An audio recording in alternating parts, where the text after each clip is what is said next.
It's all for the District 13 AAA title, and I think Hardin gets that win. Brighton should beat Dyer County. I like Millington over Bolton. Bartlett should beat Kingsbury. Look for Houston to get back in the win column against Kirby. I like Collierville against Southwind. Ridgeway entertaining Wooddale. It's the District 15 AAA champ against the cellar dweller Wooddale, and this one a no-brainer in picking Ridgeway. Whitehaven should beat Memphis Overton. I like Memphis East over Hamilton. And finally, Melrose should beat White Station. Now in AA, Crockett County on the road at Westview. It's the pupil being Crockett County coach Kevin Ward against the teacher, Don Cody of Westview. Kevin used to be on Cody's staff for several years. I think the pupil wins. That would be Crockett County. Dyersburg should beat South Gibson. Milan should beat Obion County. I like Chester County to beat McNary Central. McNary Central wins, however. They finish in a tie for first place with Lexington. Quite a turnaround for the Selmer bunch under first-year coach Chad Hodge. I'm picking Lexington over Fayette Ware. Bolivar Central should beat Jackson Southside. I like Jackson Northside against Haywood. Picking JCM to win at Covington. Craigmont should beat Manassas. I think fairly beats MLK Prep. And ECS should beat Sheffield.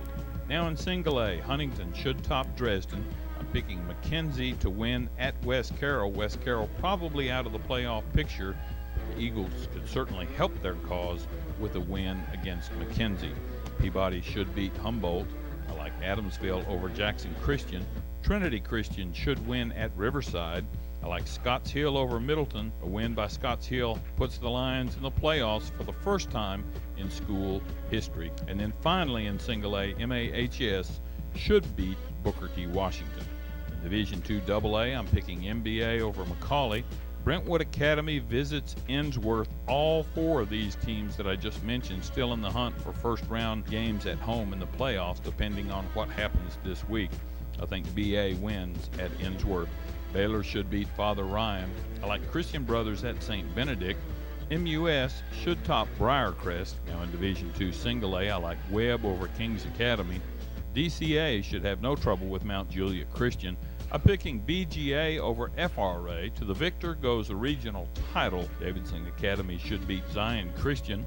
I like Harding Academy over Lausanne. FACS should beat North Point Christian. I'm picking St. George's over USJ. Another regional title goes to the winner here. And finally, Floyd. Yes, Murphy? I like Tipton Rosemark to win a close one at Rossville Christian. Ooh, big news in Mayberry, Murphy. Big news, yes. Andy was telling Barney that with a mouth as big as the deputy has, his favorite Halloween party game has to be... Yes, Floyd? Ooh, bobbing for watermelons. Now, Floyd, the old deputy, was telling Thelma Lou that the Fife household has a pretty strange Halloween custom because Mother Fife has always hung bags of sugar above all of the doors and windows. Yes, Barney. To keep away vampires with diabetes. Dumb idea, Barney. Dumb idea. Mm-hmm. Nip it, nip it, nip it. Nice.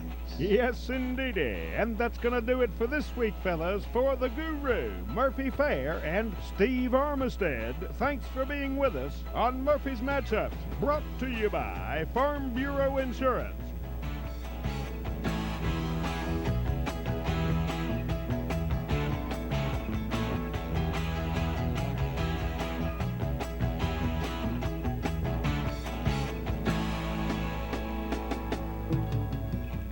The Pioneer Pregame Show is on the air. I think I do remember hearing something on TV about colon cleansing.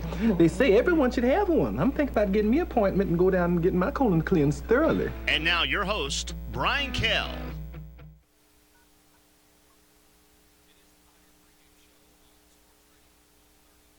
This is the Pioneer Pregame Show on Sports Radio 1230 WAKI. I think we're on.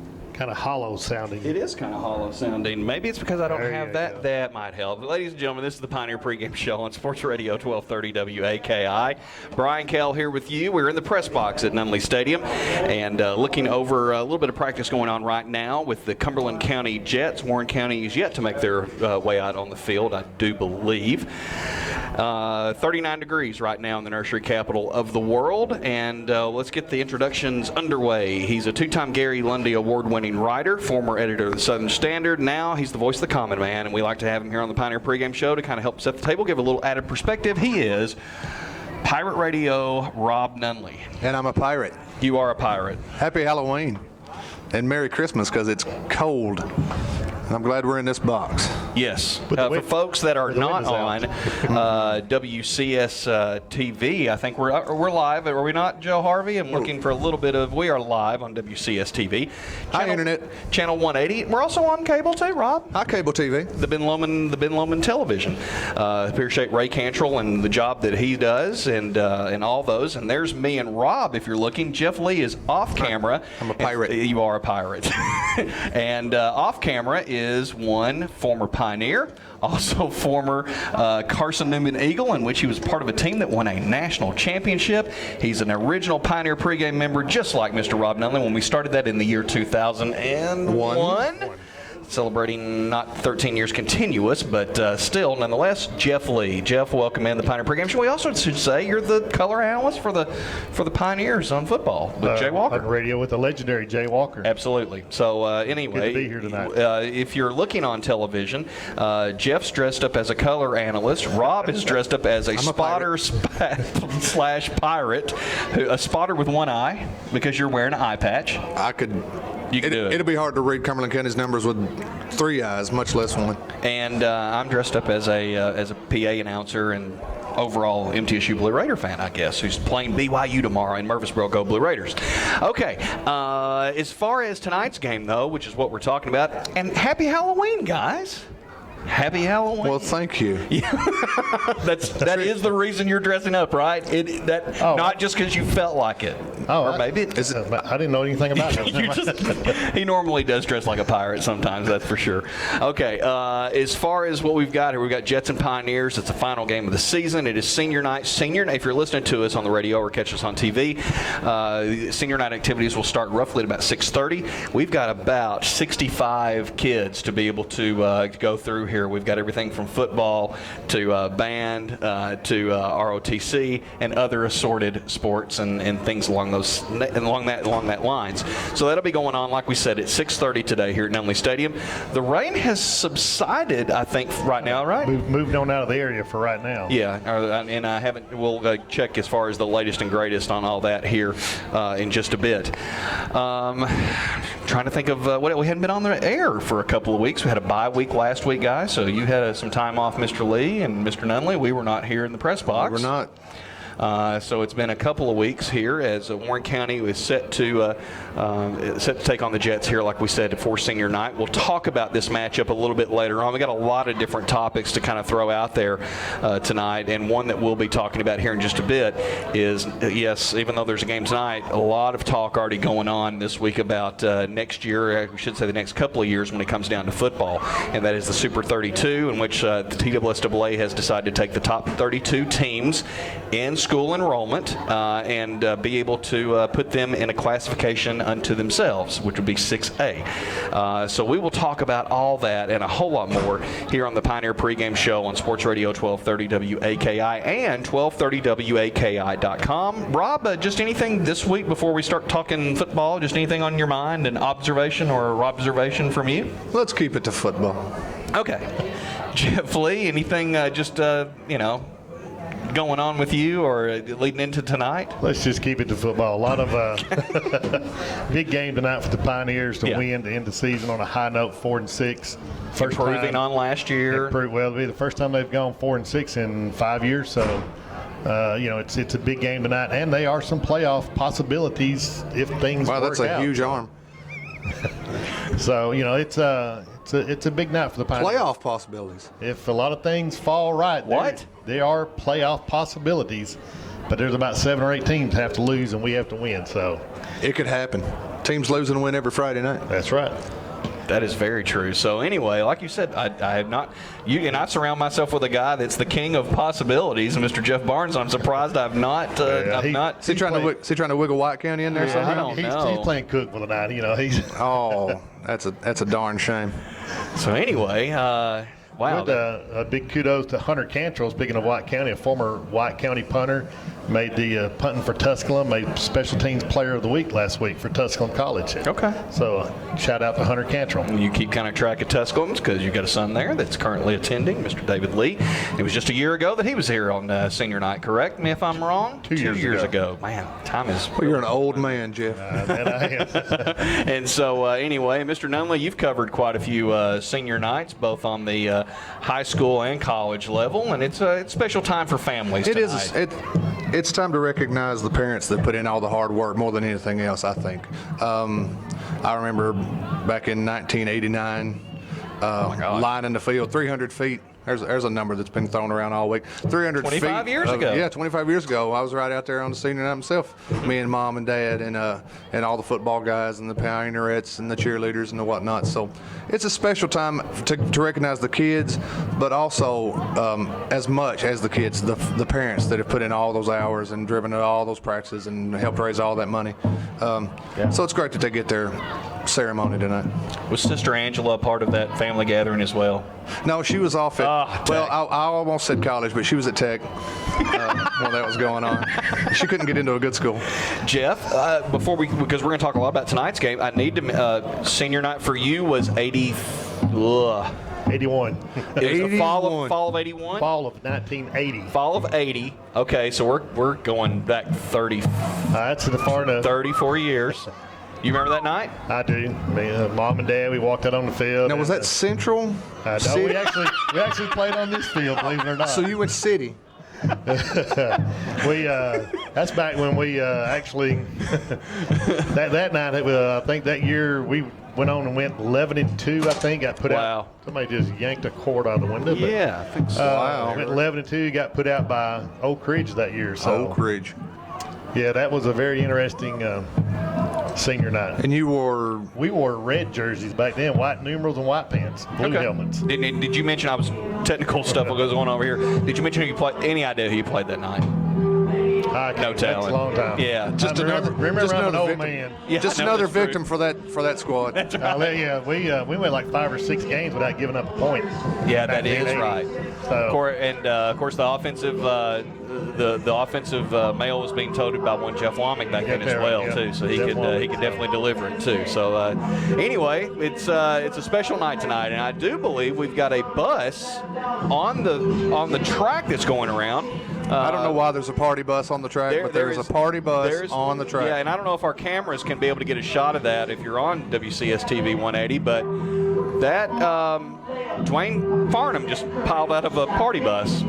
That's wow. Okay. Well, anyway, and we're kind of panning over with that. So anyway, all kinds of stuff going on here tonight. It is senior night. We're going to take a break here. Be back and talk a lot more. Like we said, Sports Radio 1230 WAKI, BLTV Channel 1, also BLTV Channel 180, and also 1230WAKI.com. Back with more in a moment. Take your children ages 12 and under to John Roberts Nissan. Now through Halloween, have them dressed in their costume. John Roberts Nissan will take their picture, post it on their Facebook page, and all of their Facebook fans get to vote on the best Halloween costume. Best boy costume and best girl costume each get to take the grand prize of a Samsung Galaxy tablet. Here's your prize at John Roberts Nissan. The Nissan Murano Maxima Sentra. Get 0% APR financing on 72 months. Happy Halloween from John Roberts Nissan, just off exit 114 in Manchester.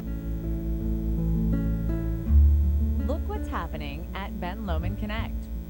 Our valued employees, like Jason Patterson, Tammy Crouch, and Ben Clark, love working for this cooperative because that means they're working for you. It's our 60th anniversary. So we're celebrating 60 years of delivering big city technology with the hometown service you deserve.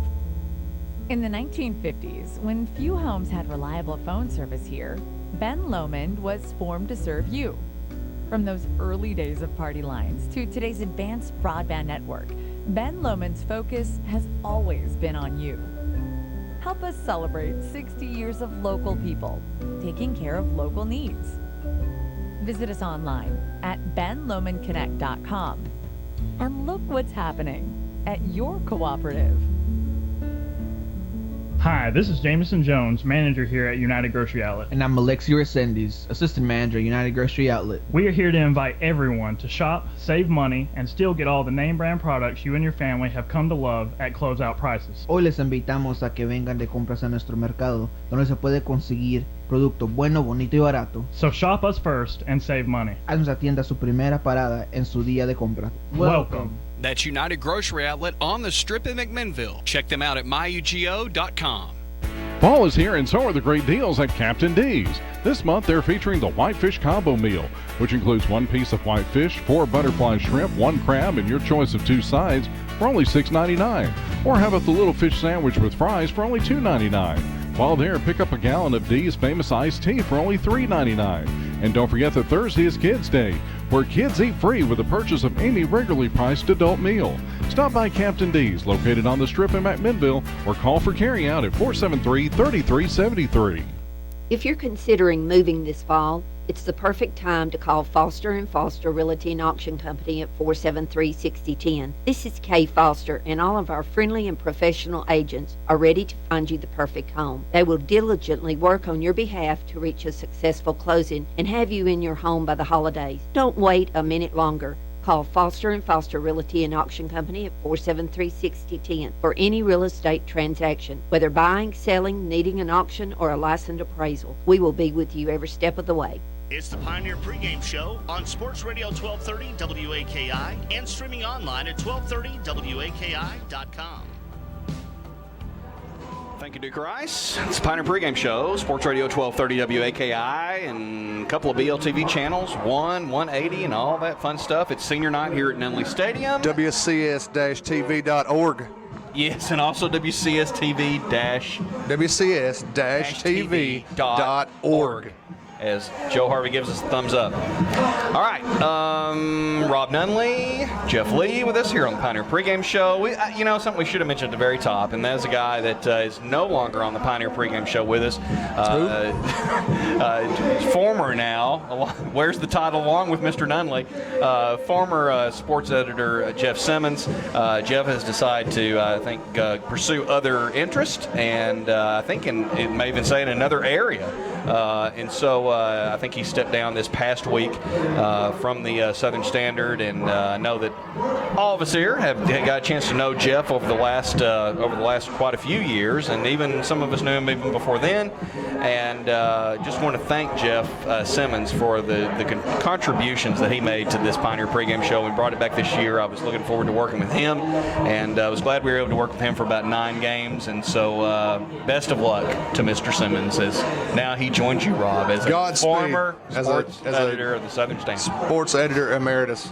That's right. Yes. Yeah. Y'all still get to come together to make decisions, maybe. No, we get to read the paper and talk about how bad the guys that are after us are at it. Yeah, because you used to say that. Oh, never mind. About Jeff? Yeah. Oh, yeah. You want to move to Cookville now? I think that's the rumor. But anyway, hopefully he'll be able to join us one of these days, here's the segue, with possibly Cookville moving with Warren County into a Super 32 situation next year in 6A. Warren County is one of the top 32 schools in the state as far as student enrollment, and having a former school board member here. Definitely, Jeff, those numbers are what again, roughly? 1724, I think, is what Warren County is right now. 1720, 1740, somewhere in that area, I think. In the Super 32, where do we fall? 25th. We're 25th right now, and only one team out of 5A chose to move up. Had they been more, we probably could have moved down, but Maryville decided to move up, then that gave Laverne a chance to move back down. But there would have had to have been 7 or 8 that would have had to have said, yes, we want to move up. Right. You can't decide to move down. If you could decide we want to play down, then Riverdale would go to 1A and win the state championship every year. Yeah, we would and they'd be a fool not to. Yeah. Real quick, I want to mention this. I mentioned this to Rob and both Jeff, is that the three of us at one time, at least 17 years ago for me, but all three of us at one time were residents of Rutherford County. Me being zoned to Oakland, Rob Nunley being zoned to nothing but Oakland, even though he lived in several places. 37129, represent. And then Mr. Lee here for quite a while. 37128, Riverdale. He was Riverdale zoning. And so we've got three former, like I said, Rutherford County residents. I was born in Rutherford County, actually. So Actually, at least maybe two, maybe for sure one kid still hates me for moving back here. So. And you still owe property tax up there. I probably do. And I actually covered the Smyrna Bulldogs in '97. So yes. So with all the talk of this Super 32 and with a possible region of 8 teams in which 5 of those 8 teams could be made up of Rutherford County teams, it's definitely piqued our interest. But Rob Nunley, I'll start with you first. Besides piquing interest in a lot of folks, it's caused a lot of hand-wringing and a lot of talk about, gosh, what are we doing? And so here's the Super 32 segment of the show. Here's the thing, fellas, and internet and radio listeners, God love you, and the Pioneers have some of the greatest fans in the world. But you know who's not worried about who they're playing? The team and the coaches. If they are, they're in the wrong business and they're playing the wrong sport. The fans are upset about it. Oh, why do we have to go play those people? Because they're close and they have the same roughly number of students. The logic behind it is, we were talking off the air earlier today, logic behind it is, if you've got 1,700 kids, you ought to be able to find 11 or 12 that could play a little football. Exactly. If another school with roughly the same amount of kids can find 11 or 12 that play a little better than you, then they're going to win. Can I play devil's advocate? Sure you can. I think I said that right. Advocate. You always hear this from folks. But Rob, we're country schools and they're urban city schools, and what do you say about that? I would figure a country kid that can ball a tree and sling it over his shoulder and put it on a trailer. That's the guy I want blocking for me. Okay. Ray County's a country. Yes, they are. In the middle of nowhere, and they field a pretty good team. So but you both have heard those arguments. I've heard that argument. But I've heard excuses for years. Fayetteville's country. There's all kinds of places that are country. Great point. The bottom line to it is this, gang. If you're afraid that you're not going to win before you ever even get a schedule put together, you shouldn't be playing. If you're a fan and you think, well, we're not going to win anymore because we have to play Riverdale and Oakland, then you're not a fan in the first place. The fan goes, I hope we win. A player and a coach go, I expect us to win. If we don't, we're going to work like the devil for the next week to win that. Well, if you're going in thinking we're going to finish last in this big new district because they've moved us up, then fold the tents, boys, because you're beat before you ever hit the field. As a coach, Warren County Pioneer, we made the playoffs. Our first round was against Riverdale. We prepared that week. That was a great game. We prepared that week to win. We did not prepare that week just to go down there and get a good meal and come home. Right. So, as coaches, as players, to be the best, you got to play the best. You got to have high expectations. And ever since they put Warren County down in this bottom dweller district we've been in is when we've been bad. We there for a while we were coming up and making strides. The last 4 years have been tough. I would be really interested to see what would have happened 4 years ago if we'd have hired Coach Smith. If we would have all this Williamson going on now, we would say, hey, let's get ready to go play. If he had 4 years here. And another thing that me and you specifically have talked about too is that Warren County has kind of got themselves over the years, I'm not talking about with this staff or anything here recently to my knowledge, but for a long bit of time it was, we don't want to even talk about playing anybody that's better for us. Let's go get wins. Let's just go get wins. And I guess what that can cause is a fan base sometimes that just totally freaks out when you get caught in a situation where you're going to have to play really good teams. You know what? Back when we were coaching, we had our 5 district games, and I always wanted to go out and get five of the best teams in the state to play against on your non-district games. So that way you're at least playing against good talent. And if you do make the playoffs, you're ready to go on to the next round. You know, we keep, you know, DeKalb County's kind of had our number one, but we keep playing DeKalb County, White County. But, you know, and some of them are for good some of them are for good reasons. It's for good gates and stuff like that. I understand that. I'm excited about the next year, going in, moving up. You know, 3 of the teams we already know is going to be us, Coffee County, and Cookeville. They're on our district. I mean, they're on our schedule now. Good point. So, I mean, and would very likely be on it, even if they weren't in the same district. Exactly. So, you get better playing better people. Rick Insel told Michael Burt one time years ago. I love that. Michael Burt got beat by the Shelbyville Golden Eagles girls, and he was coaching Riverdale that went on to win state titles. He got beat by 40 points, and he went to Rick after the game and said, "Coach, could you not let up?" And Coach Insel looked at him and said, "If you don't want to get beat by 40 points, get better. If you don't want to lose to Riverdale and Oakland and Smyrna and Siegel and Blackman and whoever else is up there, get better." And I guess the other thing too that I guess that we have talked about, all of us in different points over the last couple to a few weeks, maybe even before that when this was rumored, is control the things that you can control, and the things that you can't control, quit. Don't worry about it. Quit worrying about it. It's useless for energy there. Yeah, fear. You know, the Bible talks about fear all the time. Why fear it? If you can't control it, don't waste your time worrying about it. Yeah. Go out, prepare, lift weights all winter and summer.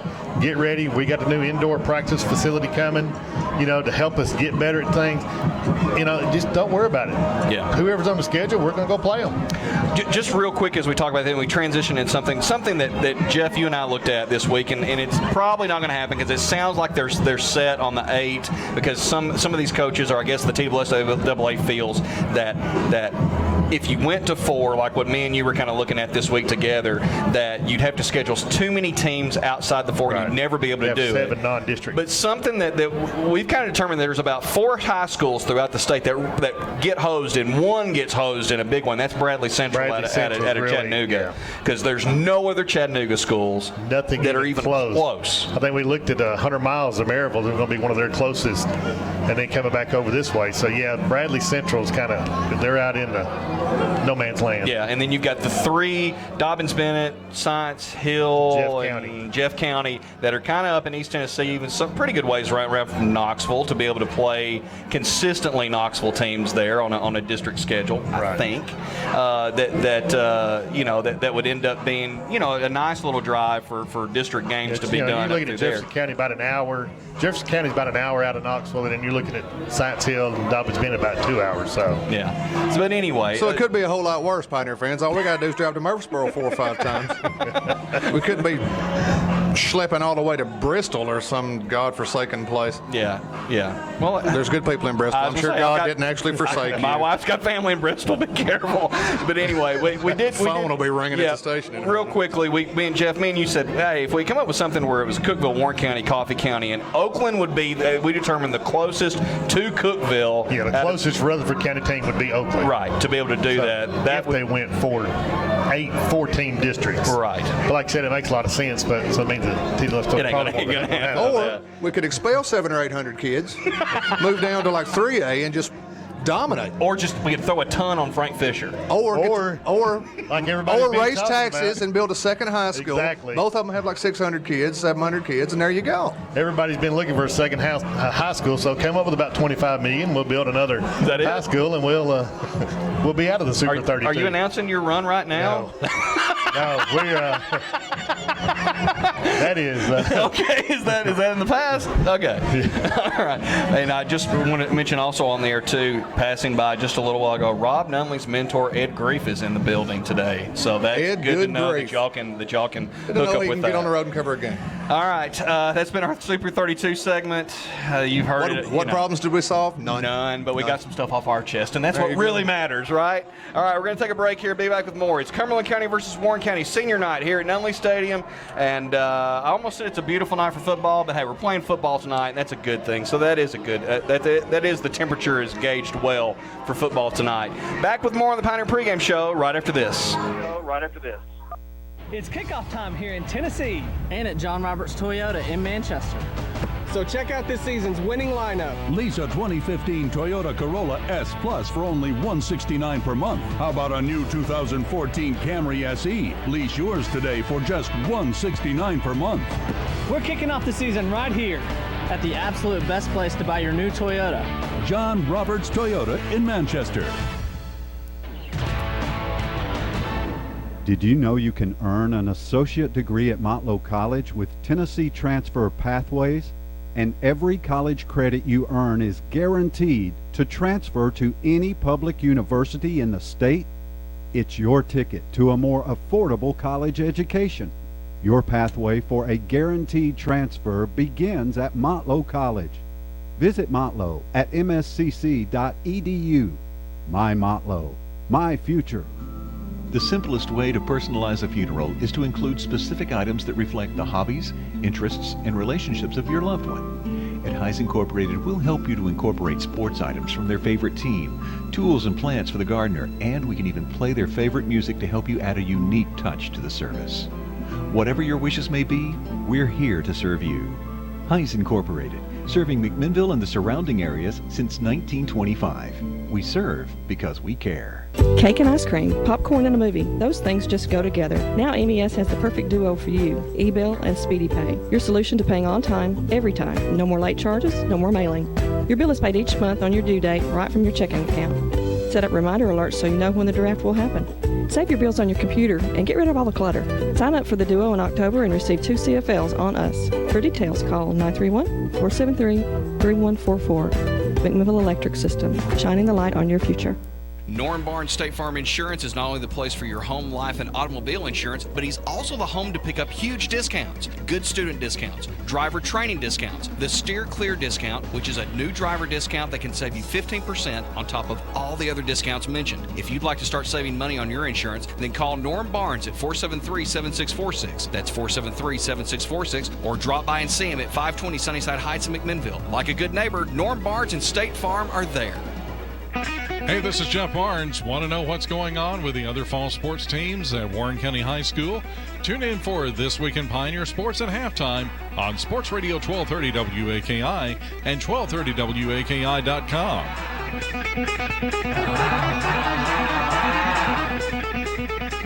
Pioneer Sports for you this halftime, during halftime here on Sports Radio 1230 WAKI. You can also catch us on BLTV Channel 180. And Joe Harvey took away the slide that had all the information on there. He's not going to keep that on there all day long. I know, like it's the true. shopping network. That is true. It's back. Ask and ye shall receive. There you go. WCST-TV.org. Rob Nunley's already mentioned that. The Wilkinson grandparents are watching tonight. I had to hip them to that address. Did you really? Yeah, I told him wrong. I told him live, and he said, no, Nunley said org. I said, listen to him. And I did not know this because we like to follow on at WBMC News, where you can get a lot of information, both sports and news. But you can also follow WCSTV on Twitter, and that's at WCSTV_180. And also they got a Facebook page. I know about that. And also a YouTube channel. I'm not big on the YouTube channels, but I like to go to YouTube. But they've got a YouTube channel as well. I watch a lot of Mickey Mouse on the YouTube. Yes, you do. Yes, you do. And it's not because of your son either. You just watching. Like to get my hot dog dance on. So anyway, lots of different ways to be able to get the broadcast here tonight. It's a Halloween edition of the Pioneer Pregame Show. Brian Kell, Rob Nunley, Jeff Lee with you. And guys, we've now come down to the segment in which we've got to talk about tonight's football game. We talked about a whole lot of stuff. We talked about stuff from next year and stuff in the past. Let's talk about tonight. We went from 1980 all the way to 2015. Let's talk about tonight. That's right. Jeff Lee, it's Cumberland County. You called a game last year that in many minds, and me being somebody who was a paid customer in Crossville along with my wife, really walked out with a bad taste in our mouth last year from all things considered. I think as somebody who followed the team and also both teams, it was an ugly game, and a lot of personal fouls, and it got very personal and very heated. It was a very bad officiated game and a bad played game on our parts too, because we had a lot to do with a lot of those penalties. We did. Meltdowns and everything, and some bad officiating. Hopefully we get a little redemption tonight. We got them here at home, and I'd like to score and keep scoring on them. Yeah. Up there, just everything about Crossville, from their PA announcer who makes a fool of himself to and he does. He won't let it go. And it's just Cumberland County. I just like to put a put a whipping on them tonight and send them home. Cold. All right. Wet Send and them cold. home wet and cold and muddy. Rob, With a boot and a patoot. But now, okay. Let's at least we want to go almost up to the line, but not like the football game last night we've seen up in East Tennessee.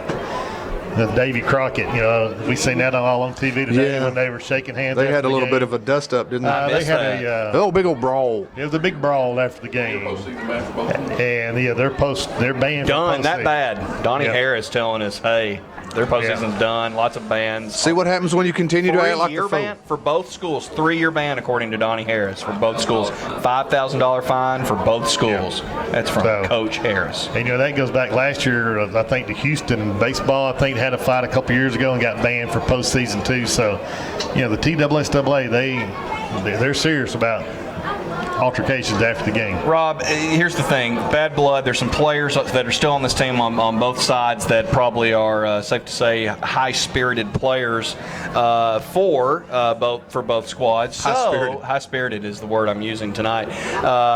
We're going to be really looking. We've talked a whole lot this year about Pioneer teams and fouls and stuff, but when it comes down to penalty yardage, that is something we're definitely going to be watching tonight with these two teams. When you got a team like Cumberland County that struggled all year and a team like Warren County that's been up and down, and any kind of mistake can kill you tonight in this kind of game.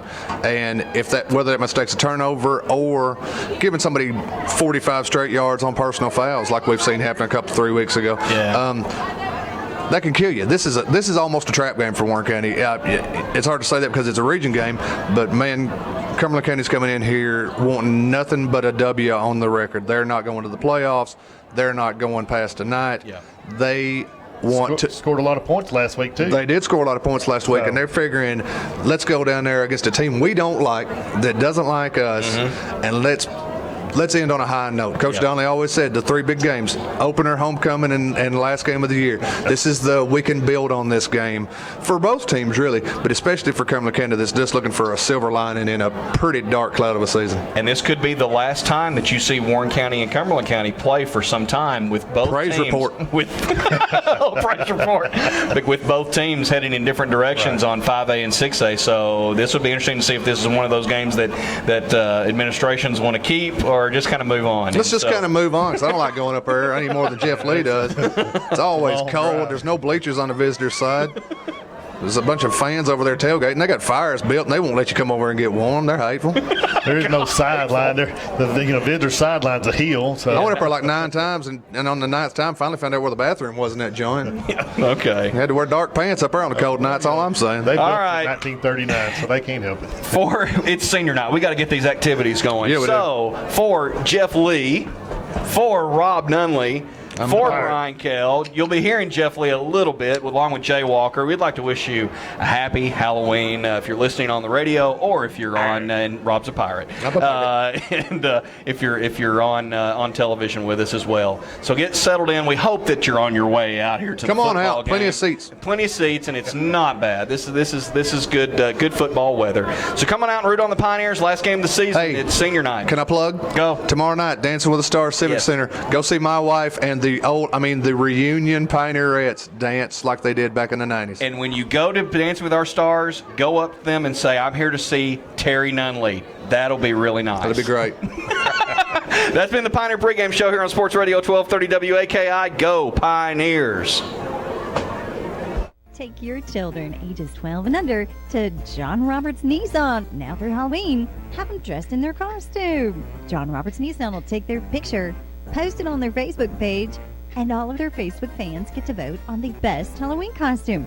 Best boy costume and best girl costume each get to take the grand prize of a Samsung Galaxy tablet. Here's your prize at John Roberts Nissan. The Nissan Murano Maxima Sentra. Get 0% APR financing on 72 months.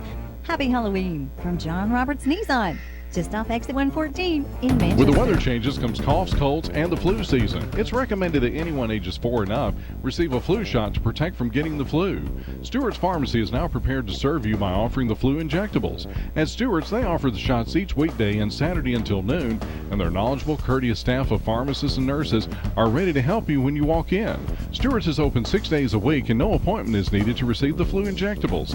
They'll even file your insurance for you. Stop by Stewart's Pharmacy today in the Plaza Shopping Center and stop the flu before it stops you. If you're considering moving this fall, it's the perfect time to call Foster & Foster Realty and Auction Company at 473-6010. This is Kay Foster, and all of our friendly and professional agents are ready to find you the perfect home. They will diligently work on your behalf to reach a successful closing and have you in your home by the holidays. Don't wait a minute longer. Call Foster Check 1 2 1 2 Auction Company at 473-6010 for any real estate transaction, whether buying, selling, needing an auction, or a license appraisal. We will be with you every step of the way. Fall is here, and so are the great deals at Captain D's. This month, they're featuring the Whitefish Combo Meal, which includes 1 piece of whitefish, 4 butterfly shrimp, 1 crab, and your choice of 2 sides for only $6.99. Or how about the little fish sandwich with fries for only $2.99? While there, pick up a gallon of D's famous iced tea for only $3.99. And don't forget that Thursday is Kids Day, where kids eat free with the purchase of any regularly priced adult meal.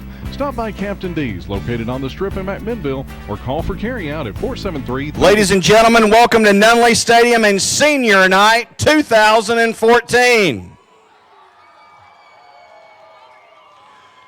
Tonight we'll be recognizing seniors in football, also cheerleading, the band, Pioneerettes, cross country, golf, the JROTC, soccer, and Winter Guard. We'll start first of all with football. Senior Elizabeth McCormick. Elizabeth is the daughter of Jeff McCormick Sr. and Crystal McCormick. Elizabeth's been a manager for the football program for 3 years. Elizabeth plans to attend Motlow for 2 years and then ETSU to become a physical therapist. Ladies and gentlemen, Elizabeth McCormick. Senior Race Brewer. Race is being escorted by his mother, Kathy Brewer, and Hilton Conger. Race has been a member of the Warren County High School football team for 2 years. Race plans to attend Motlow for 2 years and then UTC. Ladies and gentlemen, Race Brewer. Senior Austin Cantrell. Austin is the son of Holly and Derek Wood, Matthew Cantrell and Amanda Cantrell. Austin has been a member of the Warren County High School football team for 4 years. Austin plans to attend Motlow and receive an associate's degree in mechatronics. Ladies and gentlemen, Austin Cantrell.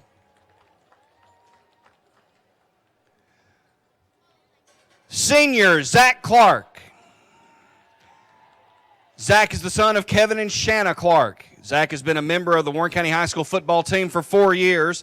Zach plans to enlist in the United States Marine Corps. Ladies and gentlemen, Zach Clark.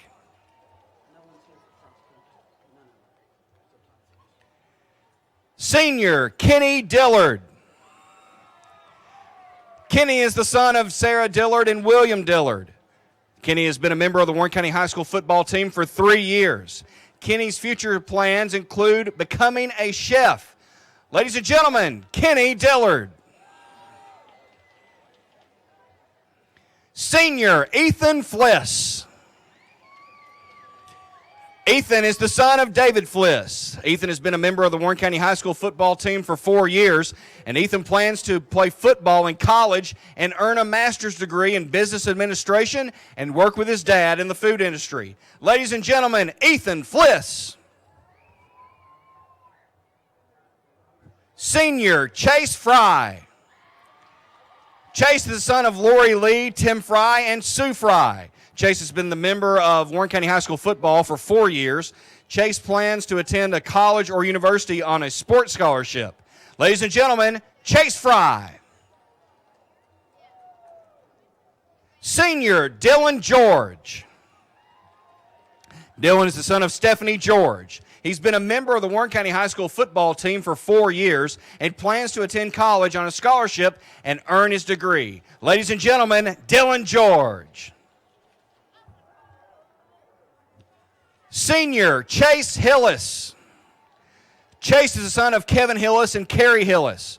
Chase has been a member of the Warren County High School football team for 2 years and plans to attend Chattanooga State and become a PTA. Ladies and gentlemen, Chase Hillis. Senior, Quandre Marquise Knowles.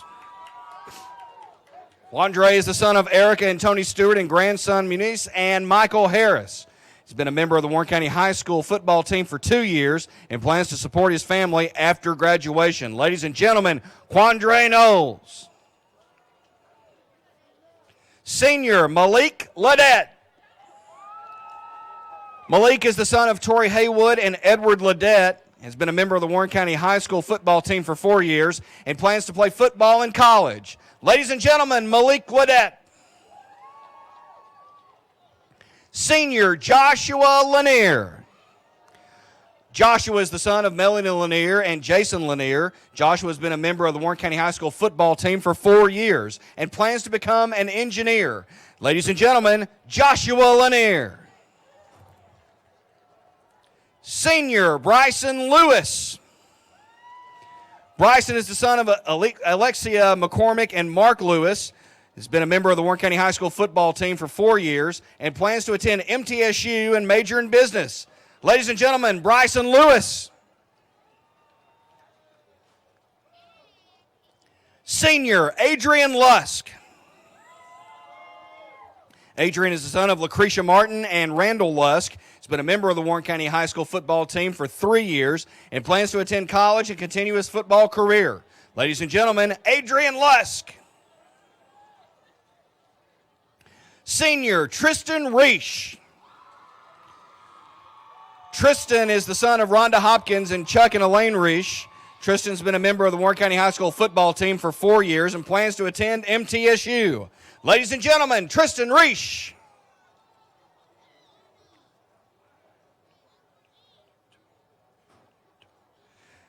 Senior, Yaturo Sarara.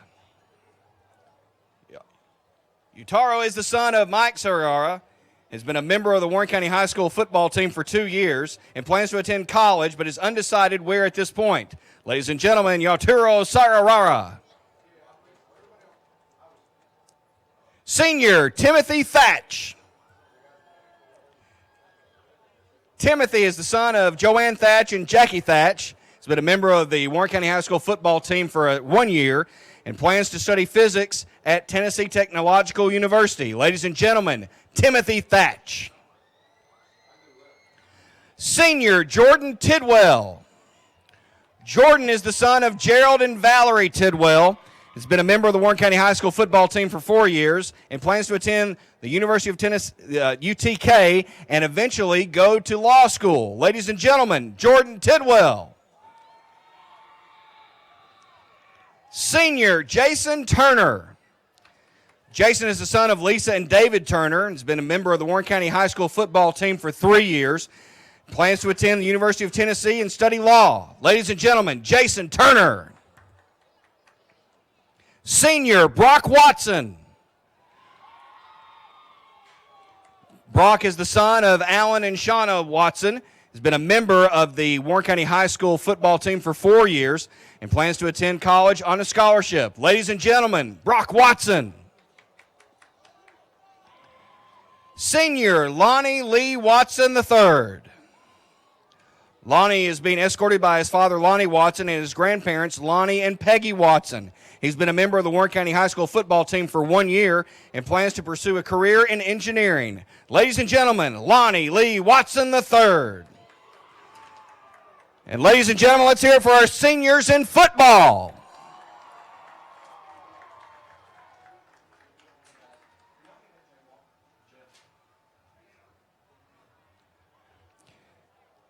And now our seniors in cheerleading. Senior, Allie Golden. Allie is the daughter of Eric and Nancy Golden. She's been a member of the varsity cheer squad for 4 years. Plans to attend the University of Tennessee, Knoxville, and major in speech pathology. Ladies and gentlemen, Allie Golden. Senior, Riley Hilliard.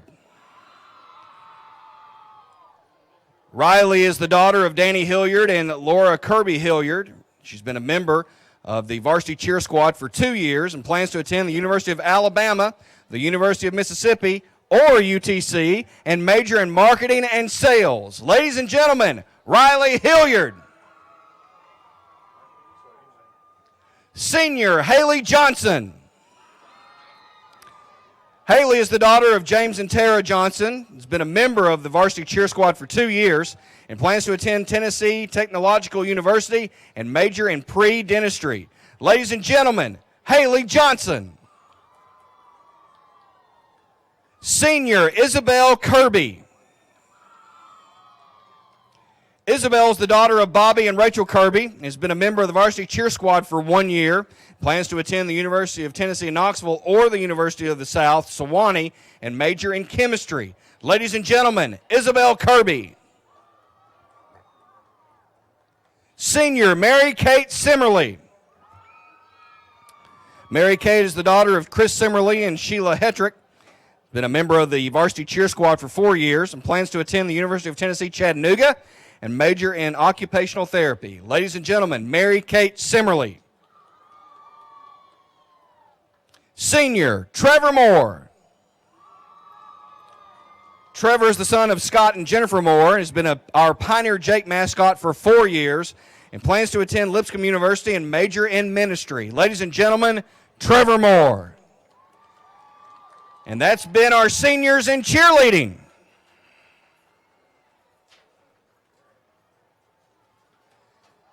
And now our seniors with the Warren County High School Band. Senior Alexandria Rianne Bell. Alexandria is being escorted by her parents, Tudor and Connie Bell. Is the band's captain and plays clarinet. She plans to obtain a degree in business management with a focus on entrepreneurship. Ladies and gentlemen, Senior Alexandria Rianne Bell. Senior Keegan Butler. Keegan is being escorted by his father, Timothy Butler, and stepmother, Tawny Wolf. Keegan is the band's low brass section leader. Plans to attend college and major in computer engineering. Ladies and gentlemen, Keegan Butler. Senior Jordan Ray Crabtree. Jordan is the daughter of Tina Lyons and is escorted tonight by Stephen and Christy Stubblefield. Jordan is a member of the Color Guard and plans to attend the University of Memphis to major in psychology. Ladies and gentlemen, Jordan Ray Crabtree. Senior Joshua Bradley Davenport. Josh is escorted by his aunt and uncle, Jaime and Casey Serrano. Plays trombone in the Pioneer Pride and plans to attend MTSU to major in music. Ladies and gentlemen, Joshua Bradley Davenport. Senior Nick Dodd. Nick is being escorted by Karen Dodd and is one of the Pride's tuba players. Plans to attend TTU and major in music. Ladies and gentlemen, Nick Dodd. Senior Kaylee Danielle Harrington. Kaylee is escorted tonight by her mother, April Harrington, and brother, Ryder Earls. It's the band's flute section leader and plans to attend MTSU and major in sociology while marching in the Band of Blue. Ladies and gentlemen, Kaylee Danielle Harrington. Senior Ryan Mellons. Ryan has been escorted by his parents, Jason and Vicky Mellons, and is a member of the Pride percussion section. Plans to attend ETSU to major in pre-medicine. Ladies and gentlemen, Ryan Mellons.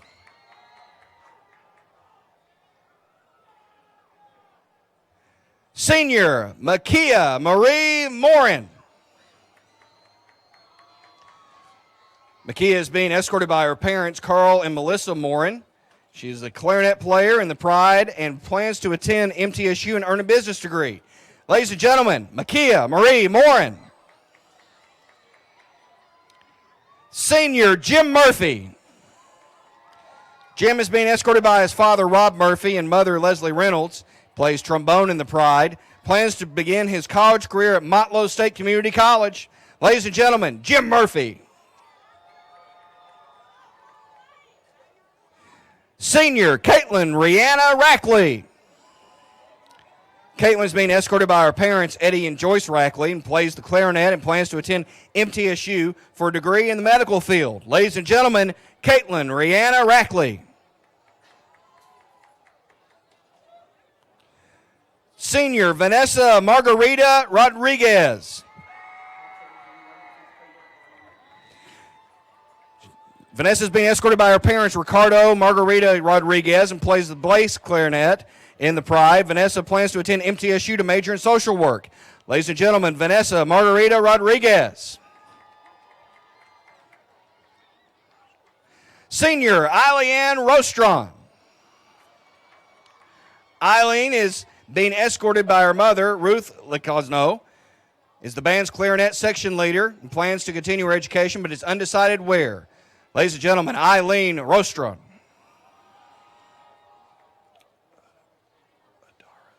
Senior Adara Scott.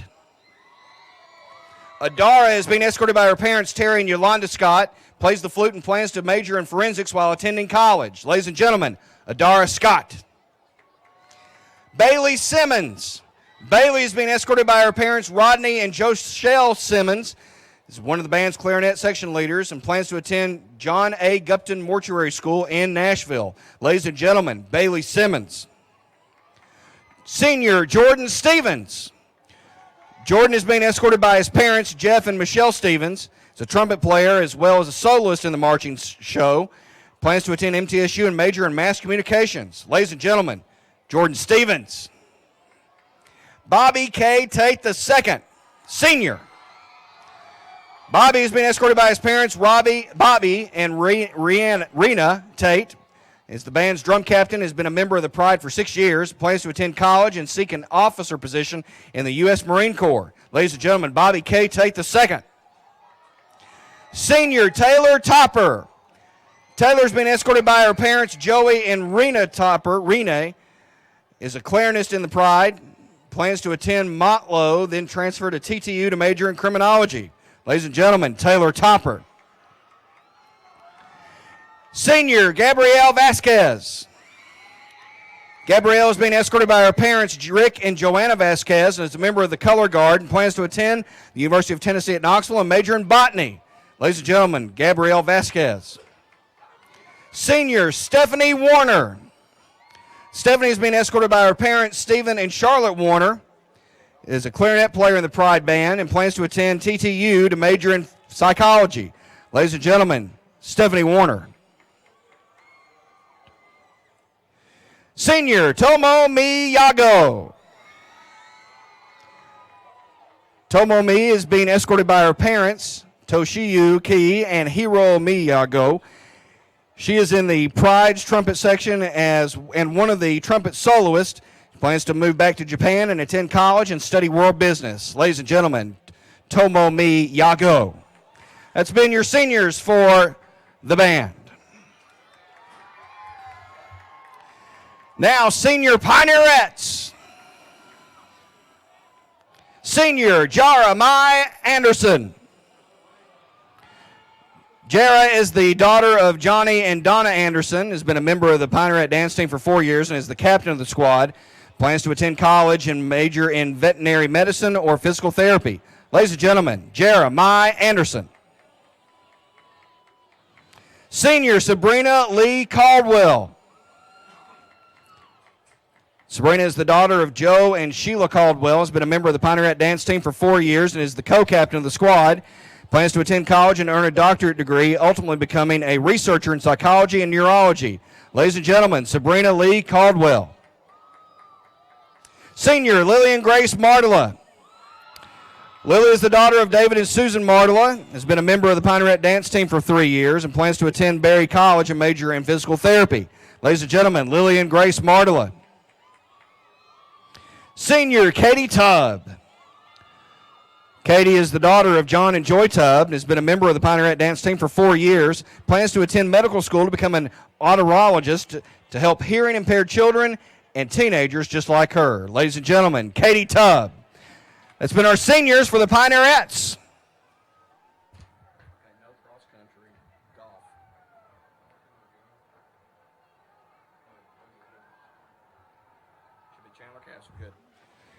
And now our seniors from golf.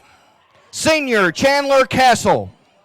Chandler is the son of Tony and Jenny Castle, has been a member of the Warren County High School golf team for 4 years, and plans for college are undecided, but plans to pursue a degree in exercise science and physical therapy. Ladies and gentlemen, Chandler Castle.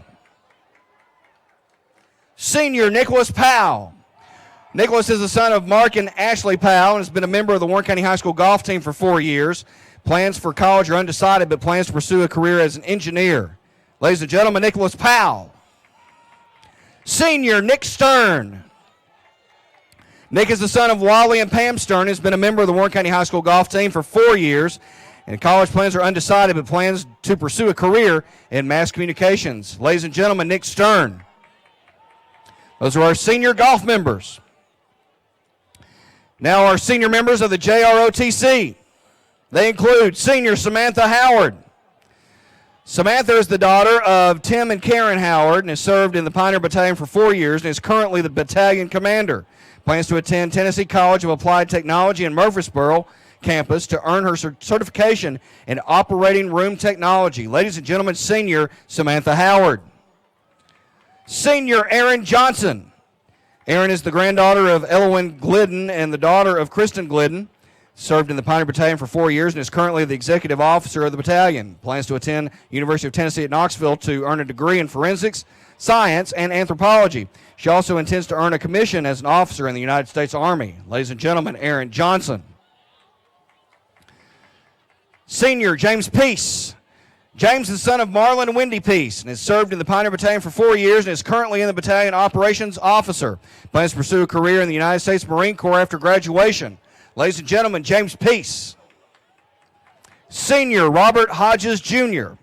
Robert is the son of Robert Sr. and Novella Hodges and served in the Pioneer Battalion for 4 years and currently the battalion commander, sergeant major.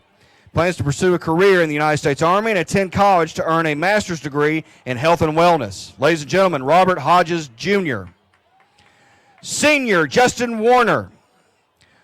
Justin is the son of Matthew and Erica Warner and has served in the Pioneer Battalion for 3 years and is currently serving as the Delta Company commander. He's assigned to the United States Army's Delayed Entry Program and leaves on the 28th of July to become a career as a military policeman and earn a degree while on active duty. Ladies and gentlemen, Justin Warner. Those are our seniors for the JROTC. And now our seniors in soccer. Riley Hilliard.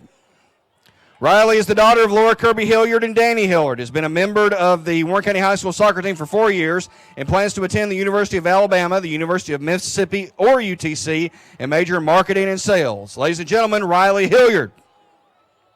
Senior Chloe Hutchinson. Chloe is the daughter of Brandy Friedel and granddaughter of Samuel Hutchinson, has been a member of the Warren County High School soccer team for 1 year, plans to attend Austin Peay University and major in physics. Ladies and gentlemen, Chloe Hutchinson. Senior Grace Iacona. Grace is the daughter of Michelle Bronze and Steve Iacona. Has been a member of the Warren County High School soccer team for 4 years. Plans to attend Appalachian State University and major in psychology. Ladies and gentlemen, Grace Iacona. Senior Isabel Kirby. Isabel is the daughter of Rachel and Bobby Kirby and has been a member of the Warren County High School soccer team for 4 years and plans to attend the University of Tennessee Knoxville or the University of South Sewanee and major in chemistry. Ladies and gentlemen, Isabel Kirby. Senior Samantha Salkick. Samantha is the daughter of Helida and Jasmine Salkick and has been a member of the Warren County High School soccer team for 1 year and plans to attend college and major in psychology, possibly MTSU. Ladies and gentlemen, Samantha Salkick. Those are your seniors in soccer. We have one senior in winter guard, and that is Caitlin Starkey. Caitlin Starkey is the daughter of Jeff and Chastity Starkey. She has been escorted by Chad and Nicole Bagley. Caitlin has been a member of the winter guard for 3 years and plans to attend Motlow State Community College to obtain an associate's degree in nursing, then transfer to Tennessee Tech University to obtain her bachelor's degree as an RN. Ladies and gentlemen, senior Caitlin Starkey. Let's give a big round of applause for all of our seniors tonight on senior night.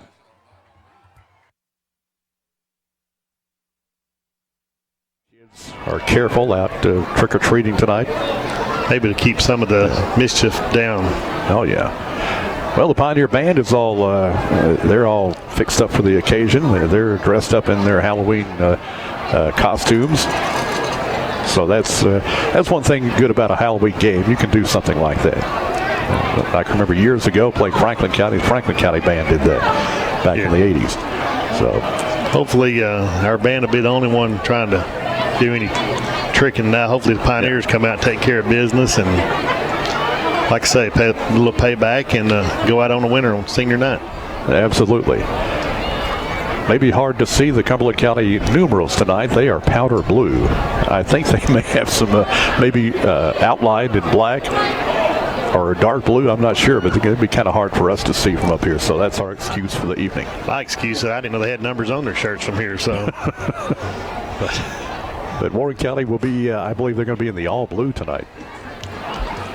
So Cumberland County's co-captains are already across the field, ready for the coin toss. Warren County's co-captains have yet to make their appearance. They have completed the senior night activities. And in a moment, we'll have the national anthem and the toss of the coin. So again, you got time to come on out. Plenty of seats for you. It's not packed by any means, so don't let this weather keep you away. Looks like one of our coaches has decided to end the season in the attire that he started the season. Isaac Slatton wearing his short pants tonight, so he's a line coach. That's what we always tell our linemen. You end the season with whether you're wearing sleeves or whatever you started with. So Isaac's got his shorts on tonight, and he's going to show how tough he is. Oh, yeah.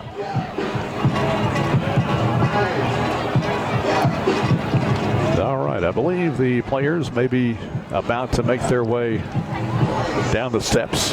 I keep forgetting they make a different entrance this year. Well, they had the music going. I think Cumberland County, they're lined up ready for the national anthem, but I think the band is ready. I think maybe a little confusion up here in the PA booth. So they're trying to get them to. All right, we're going to have our anthem. We'll take a break and we'll come back with more football action for you in just a moment. You're listening to Pioneer Football. It's kickoff time here in Tennessee and at John Roberts Toyota in Manchester. So check out this season's winning lineup. Lease a 2015 Toyota Corolla S Plus for only $169 per month. How about a new 2014 Camry SE? Lease yours today for just $169 per month. We're kicking off the season right here at the absolute best place to buy your new Toyota. John Roberts Toyota in Manchester.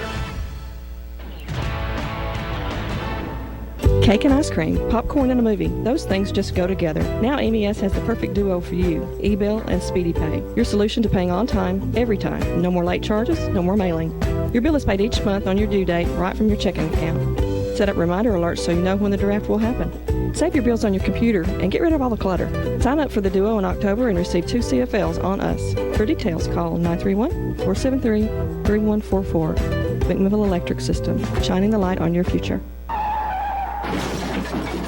Custom Collision is the place to go when your vehicle needs body repair, because Custom Collision is #1 in customer satisfaction. Getting your vehicle looking like new again after an accident doesn't have to be an unpleasant experience. At Custom Collision, your vehicle will be repaired the right way, the first time. Custom Collision is proud to be the leader in the area for 100% customer satisfaction. This is Alan West at Custom Collision.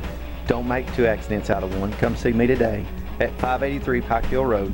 That's Custom Collision, 668-7405. The Tennessee Promise begins at Motlow College. The Promise is 2 years tuition-free for Tennessee High School class of 2015 graduates. High school seniors must apply by November 1st to be eligible. Visit tnpromise.mscc.edu to learn more. Take advantage of this tremendous opportunity to change your future. The Tennessee.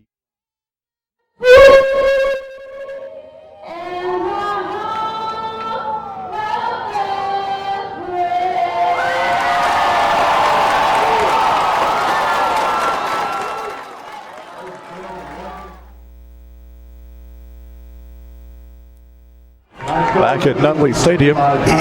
Excuse me.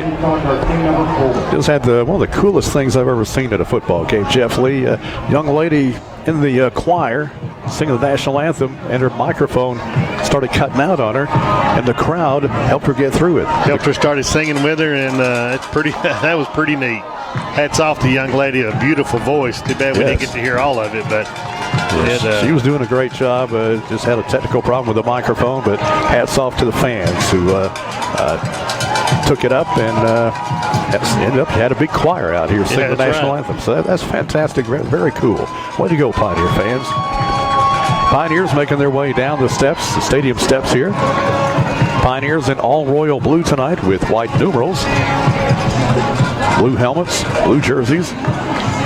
Cumberland County with powder blue helmets, white jerseys with powder blue numerals, and powder blue football pants. And yellow socks. Yellow socks.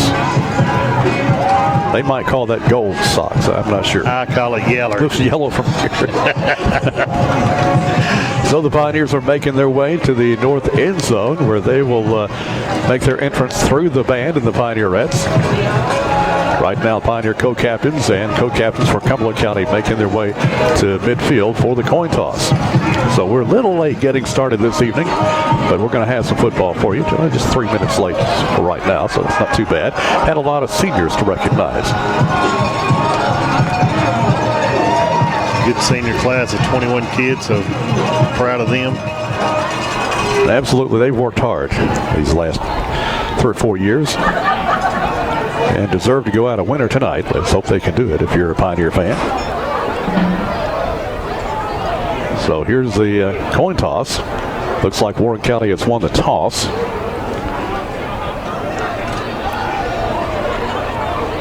And Tristan Reach says we will defer to the second half. So we'll see Warren County on defense first.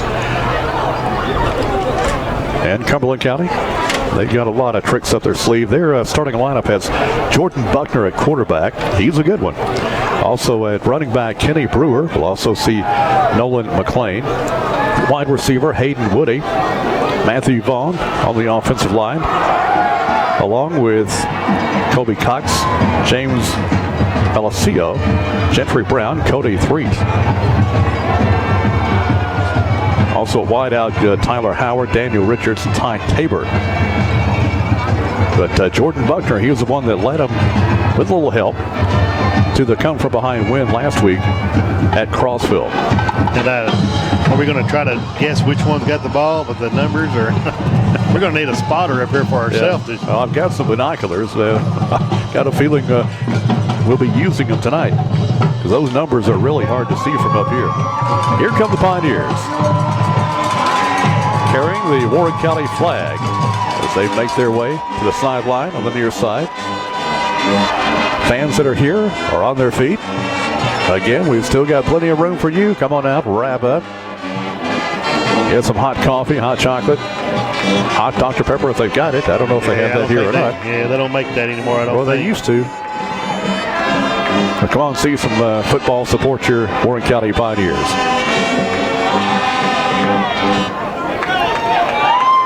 Band playing the fight song there. They're going to hustle off the field. If you hear us sniffling tonight, it's the the cold wind coming in the windows that's got our nose running. So hopefully we won't. Hopefully won't pass any germs over the radio waves. I don't think you can get Ebola over the radio, so we're fine. I would hope not. So Warren County will be kicking off to begin this football game. Back deep to receive the opening kickoff for Cumberland County will be Dylan Wyatt. He's over on the far side. And on the near side, Seth Randall.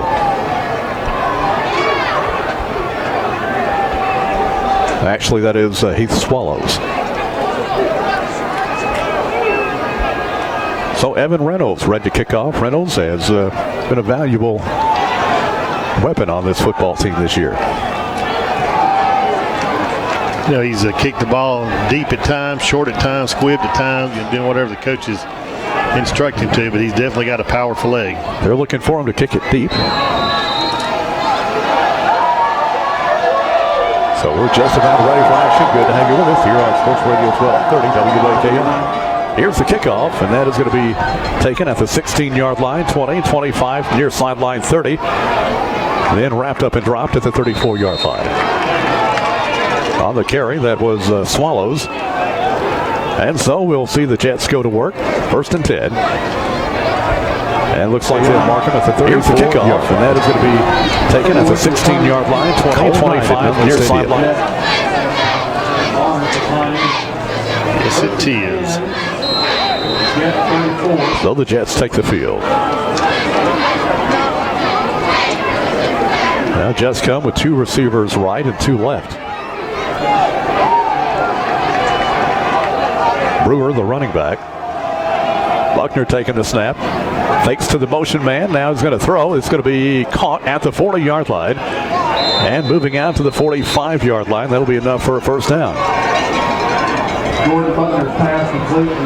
That was Hardiman making the catch. So a first down for the Cumberland County Jets.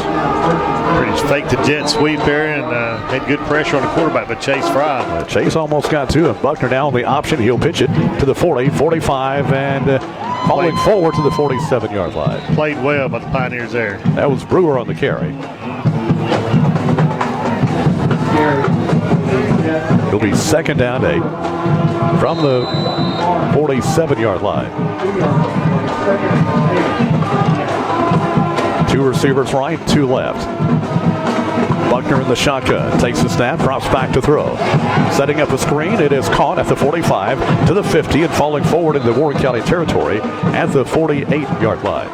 Very lucky there. He tripped on the grass, the wet grass there. They had something working there. Yeah. It will be 3rd down and 3 yards to go. 2 receivers right, 2 left. Warren County showing blitz. Now Buckner maybe changing the play. Flag on the play. Pass is going to be caught. And so is the receiver, caught way behind the line of scrimmage. That Brewer out of the backfield again? I think so. Yes. But let's see what went nowhere. We do have a flag thrown by the linesman on the near side. Loss of 6 on the play. We'll check out the penalty. It's going to be a sideline warning against Warren County. Well, that came early. Well, we sure did. We didn't had a chance to yell at them yet. That's going to be 4th and 10. And so the Jets going to have to kick the ball away. The punter, Jeremiah Baird. Warren County doesn't have anybody back deep yet. Okay, now there goes Knowles back deep.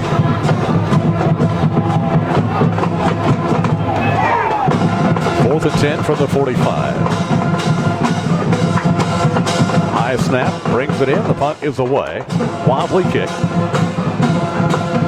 Picked up by Knowles. Gets away from one tackler. 20, 25.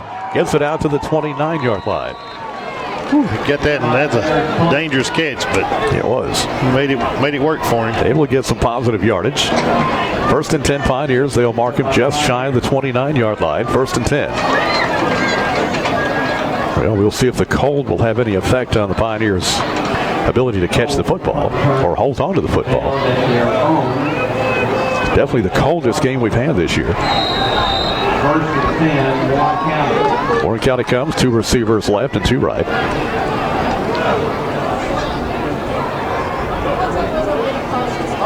Rolling right. Wilkinson throws short. It's caught by Lusk. I think he stepped out of bounds at about the 35-yard line. Yeah, good little play there. Kind of slow developing.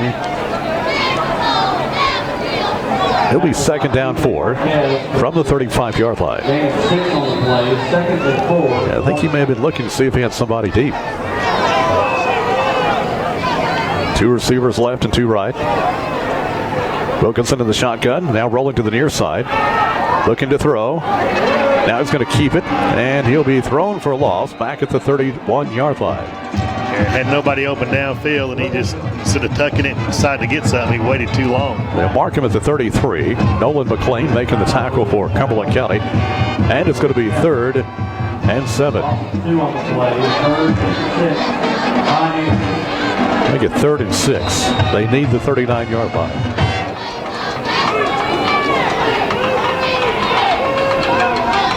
Two receivers right, two left. Trying the hard count. They didn't jump. Now rolling right, Wilkinson looking. In trouble. Now trying to run. He's got some running room. Gets to the 40. First down to the 45. Still on his feet to the 50. And then brought down out of bounds. And here's a late flag. Yeah. Late hit out of bounds. Wow, good run there. In Cumberland County territory.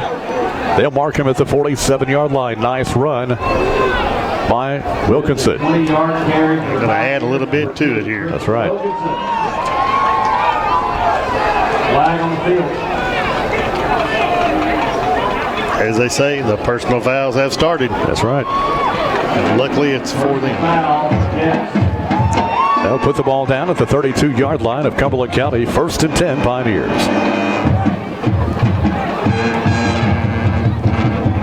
What, my hands are getting cold, hard to ride. It is. Two receivers right, two left. Lewis in the backfield. Wilkinson taking the snap, fakes to Lewis, going to keep it, nowhere to go. He may lose a yard. Yeah, they're walking their linebackers right up on the line. I mean, almost like a blitz every time, so he had nowhere. David Scavo making the tackle. 2nd and 10, no gain on the play. 8:15 to go in the first quarter. No score from Nunley Stadium. Two receivers right, two left. Wilkinson taking the snap, drops back to throw, pressure, dumps it off short, incomplete, setting up a screen pass intended for Lewis, and he overthrew it. It'll be 3rd and 10. I'm not sure that one would have gone very far. Well, anyway. It looked like it had a middle screen going, and Bryson kind of went out to the left a little bit. So 3rd down and 10 from the Cumberland County 32. Back to throw, Wilkinson. Pass over the middle. It's caught by Ledette at the 16. Spin move down to the 9 to the 15-yard line to the 14. 1st down, Pioneers. Had some busted coverage there. He got right in the middle of the zone there, and 18-yard reception. Good job. 1st and 10, Pioneers from the Cumberland County 13-yard line. 3 receivers to the right side, 1 to the near side. They're showing blitz. Wilkinson rolling right. Gets some pressure. Throws to the end zone. Going to throw it away. Had Lusk over in that area. He's covered pretty well. Get a lot of pressure up the middle there through the A-gaps, and just had to let go of it. So 2nd and 10 from the Jet 13-yard line. 2 receivers right, 2 left.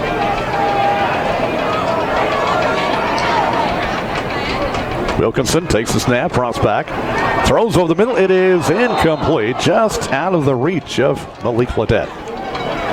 Well, the slant pattern looked open too. Incomplete. Number 10, Malik Ledette. 3rd down, Warren County. Making a good attempt, just could not bring it in. Yeah, Christian just led him just a little bit too much. So 3rd and 10 from the 13. You're in 4-down territory, no doubt about that, unless they want to go for a field goal. It's a possibility. 2 receivers right, 2 left. Back to throw, Wilkinson. Pressure. Having to run, now throws. Got a man in the end zone. Incomplete. Intended for Brewer. A little bit high. And so it's going to be 4th and 10. Let's see what the Pioneers do. As soon as he had the ball, he had pressure right on him, and actually did a pretty good job of getting that ball off on the run. Well, I don't see Reynolds coming in, so looks like Warren County's going to go for it. Line of scrimmage, the 13-yard line of Cumberland County.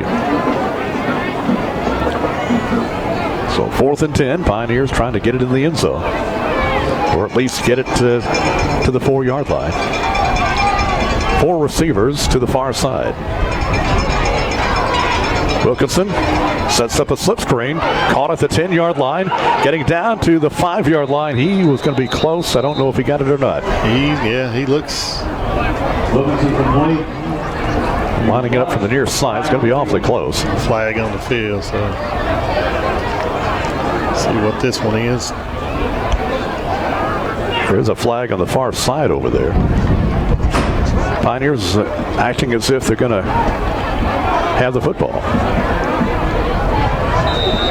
This is going to be a get-back warning against Cumberland County, so each team has a sideline warning. They're going to measure. That's funny considering the play was down there away from the. Yeah. They'll stretch the chains. Not enough. Oh wow, 9.5 yards. That's a tough one. Not quite enough, and the Jets will have possession deep in their own territory. That's one of them right foot spots or left foot spots. So let's see where they put the ball down. Looks like it'll be the 4-yard line.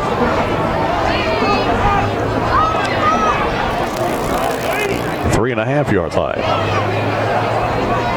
Well, I didn't see how close it was, but it had to be very, very close. Looking where it looked like by there, it looked like he made it, you know. 2 receivers to the near side. And also watch where the side judge here is. He's not even up near where the ball is to be spotted. Yeah. Buckner. So now they run a wildcat, I think. Throw pass, that's Buckner. It's going to be incomplete, I believe. Well, that was close to being intercepted.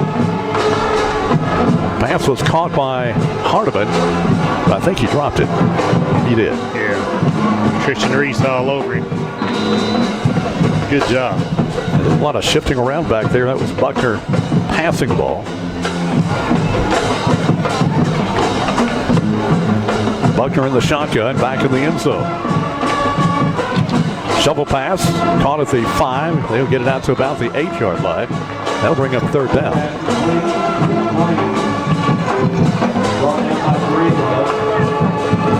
Who caught that pass? That was Howard, I believe, number 10. So 3rd down will be 3rd and 5. Ball marked at the 9-yard line. Now 5 receivers on that far side. Some trickery right here. 2 to the near side. Slip screen. This is going to be caught. Gets it out to the 10-yard line, and he will not be have enough for the 1st down. Doesn't look like. That was a dangerous pass. That could have been picked off. We had somebody in the backfield that just went over his. Yeah, somebody was over there for the Pioneers. So Jets are going to have to punt it away out of their own end zone. In to punt, Jeremiah Baird. Ricky King back deep.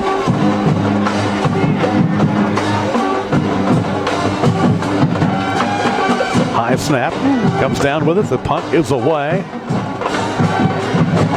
Hits a Cumberland County player at the 41-yard line. Bounce back. That's a pretty good job for us on that. Looks like it's going to mark it at the 38-yard line where it bounced back to. Hit the player at the 41-yard line. That's just a couple of yards. 38-yard line. All right, Warren County is going to have it 1st and 10 from the Cumberland County 38-yard line. So a nice defensive stand by the Pioneers. And they'll get the ball back. 5:42 to go in the 1st quarter. No score from Nunley Stadium. 2 receivers to the right side. Wilkinson hands it off to Bryson Lewis. Goes straight ahead. Not much there. They're Cumberland County's blitzing every play. I guess they've watched enough film on the snow. We've got some weak spots, and they're bringing linebackers, and not a lot we can do with it. They got about a half a yard. We'll call it 2nd down 9 from the 37.5-yard line.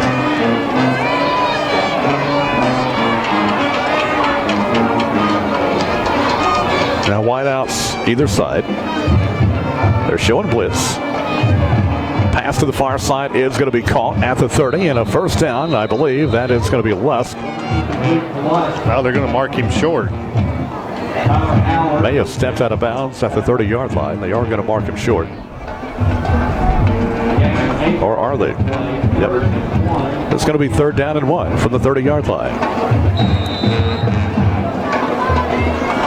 So Warren County getting the play in from the sideline. No score. 5 minutes to play in the opening quarter here on senior night. Wideouts left and right. Wilkinson hands it off to Bryson Lewis. He will have the first down. Battles its way down to about the 27-yard line before he's pushed back. But that'll be enough for a first down. Lewis on the carry. 3rd first down of the game for the Pioneers.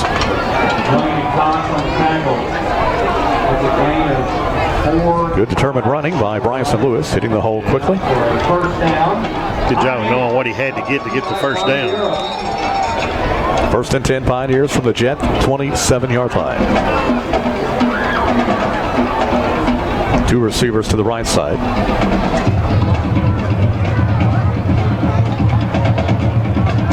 Back to throw. Wilkinson gets away from a tackler, having to run. Now running to the near side, 25 to the 20, and bumped out of bounds at around the 17-yard line. Ends up on the track over here. And there's a Cumberland County player down.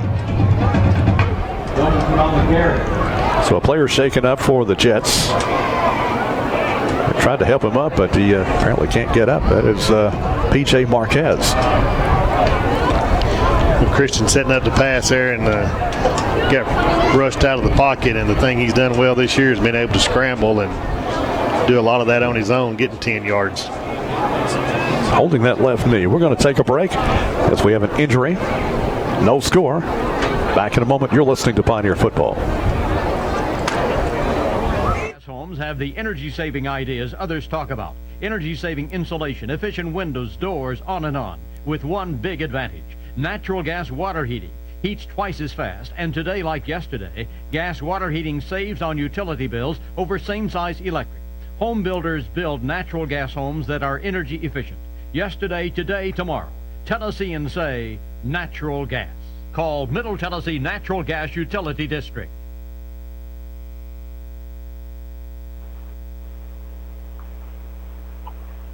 Back at Nunley Stadium. Marquez being helped off the field.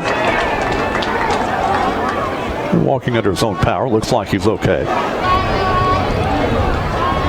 They're measuring to see if that was a first down, and it was. 1st and 10 Pioneers from the 17-yard line.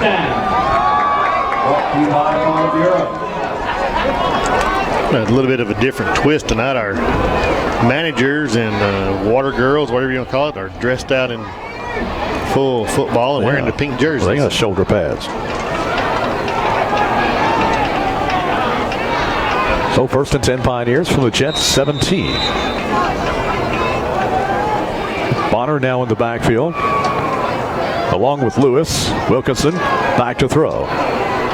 Flushed out of the pocket. Now running, directing traffic, now throwing to the end zone. Caught. Is it a touchdown? A flag on the play. And no touchdown indication.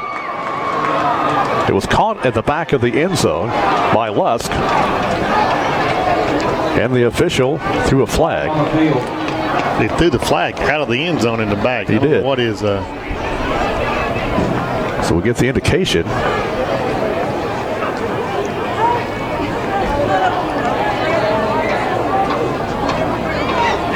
Must have went out of the end zone. May have gone out of the end zone and come back in. Normally throw his hat for that, but he didn't want to take his hat off tonight. A little cold for that. Is that a 15-yard penalty? It must be. Wow, that's going to put him back at the 32-yard line. So illegal, just call that illegal touching. I got to brush up on my officiating signals. You go out of bounds and come back in, you can't be the first one to touch the ball. So, well, it's going to be first down at about 25. Wideouts left and right. They're showing blitz. Back to throw, Wilkinson. Throwing long for Ledette. Caught by Ledette at the 5-yard line. He's pushed out of bounds. What a catch. Had 2 defenders right on him. Wow, great catch. Great touch on the ball by Christian to get it there. Another first down for the Pioneers. It'll be 1st and goal at the 5. They'll mark him at the 7, looks like. Okay, it's not a first down, apparently. 2nd and 1 now.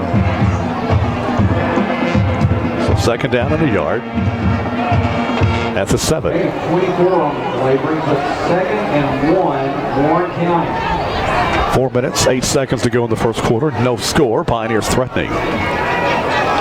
4 receivers to the right side. Wilkinson is going to keep it. Straight ahead, he'll have the first down. Knocked down, falls forward inside the 5 to about the 3. Wilkinson on the carry. Cox and Howard from the Jets on the tackle. So 1st and goal, Pioneers. Not sure if that was drawn up that way, but 1st and goal, Pioneers. Looks like they'll mark him at the 2.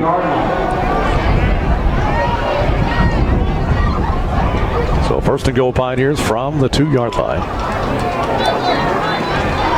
Wideouts left and right. Bonner and Lewis in the backfield. Give goes to Lewis to the end zone. Touchdown, Pioneers. yeah, that's about one of the first times we've seen the Pioneers overcome a 15-yard penalty on offense to go ahead and drive on down the field and score. So kudos to the Pioneers offense for a job well done. It comes with 3:24 to go in the opening quarter. Warren County has taken the lead 6-0. Now Reynolds in to attempt the extra point. Snap is down. The kick by Reynolds on the way. It's good. There's timeout on the field. 3:24 to go in the opening quarter. Your score: Warren County 7, Cumberland County nothing. Back in a moment.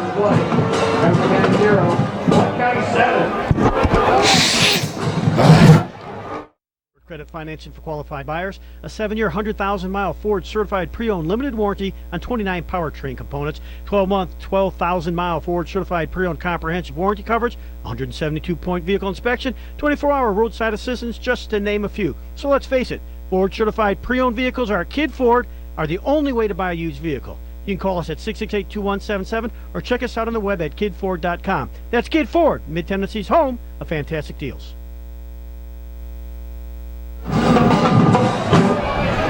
Back at Nunley Stadium, Warren County is on the scoreboard. They lead 7-0. Nice drive by the Pioneers, overcoming a big 15-yard penalty. And it is Bryson Lewis taking it in from 2 yards out. Yeah, good job by the offense. How many times this year have we seen a penalty just kill us and stop a drive? So Reynolds in to kick off.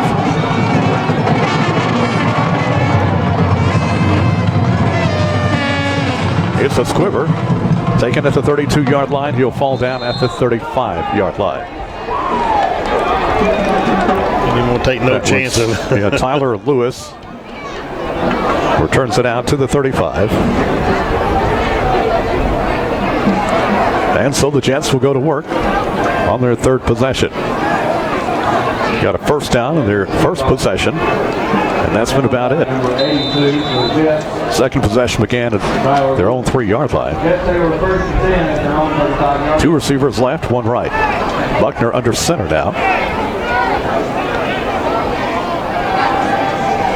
Sends a man in motion. Going to throw to the motion man. Takes it at the 30, 35. Still on his feet at the 40 to the 45 and pulls the pile out to midfield. Yeah, that was poor tackling again on that series. Who was that? That was Lewis. Good enough for a first down for the Jets. 1st and 10 at their own 49-yard line. So a first down for the Jets. They made that look easy. 2 receivers right, 1 left. Play action. Hand it off, and they'll only, they'll barely get back to the line of scrimmage. They end up losing one. Yeah, that was Brewer. Second down. We'll call it 2nd and 10 from the 49-yard line.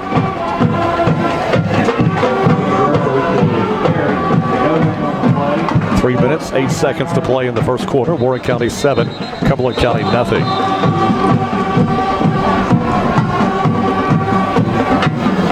Now timeout, momentary timeout. Let's see who called it. Pioneers still out on the field. Did Cumberland County call it? Or was it officials timeout? I think it's officials timeout. Uh-oh, they're looking at the clock.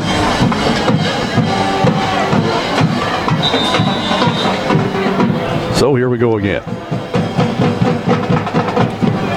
So the referee's going to go visit with the clock operator down on the sideline.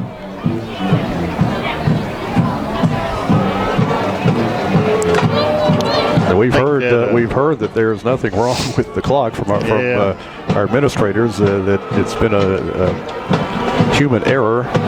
Well, a lot of it too is there may be a little lapse in the time. It may look stuck on 8, but then it'll catch up. It'll jump to 6, and needless to say, I think that's going to be one of the priorities in the off season. Yeah. Well, we've had this clock for quite a while, so or had the scoreboard for quite a while. So again, clock problems cause a stoppage in play here at Nunley Stadium. The Pioneers are going to come to the sideline, or they're going to wave them back out there. And they're letting them come to the sideline and talk to the coaches. Same with Cumberland County as they try to work out this clock problem. So while they do that, we'll take us a break, and we'll come back with more football action from Nunley Stadium in just a moment. Warren County leads 7-0. My name is Jamison Jones, and I'm the new manager here at United Grocery Outlet in Minville. Come see our recently revamped store. Our new and friendly staff would love to meet you. But most of all, make sure you check out our unbeatable prices. Just listen to these. Boneless New York strip steaks, $5.40 a pound. Red or golden apples, $1.40 each. Chicken Primavera, 69 cents. Dinner rolls, 2 for $1. So make sure you check us out on the strip in McMinnville and check out our website at myugo.com.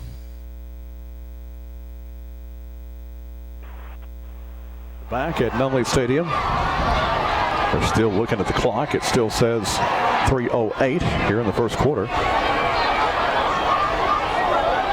This is something Pioneer fans they get used to. We're kind of used to the clock issue. Well, the band down there, they're entertaining themselves, having a good time. Well, let's see if they got it straightened out. Now the referee's he's going to have to go out on the field. The timekeeper is. Yeah, he's walking out. So here we go again with the time being kept on the field, and that drives us crazy. We saw this against Coffee County, and there's some speculation that may have caused Warren County some problems on their last drive, not knowing the time. I tell you who it drives more crazy than anybody is our athletic director. Yes. And Bobby Cox as well. 2nd and 10. Back to throw. Buckner. Here comes pressure. Sets up a screen. It's going to be caught. And nothing doing as he'll be tackled at the line of scrimmage. Read the 49-yard line. Chase Fry was there to make the play. It'll be 3rd down and 10 yards to go. So the Pioneers were ready for that one.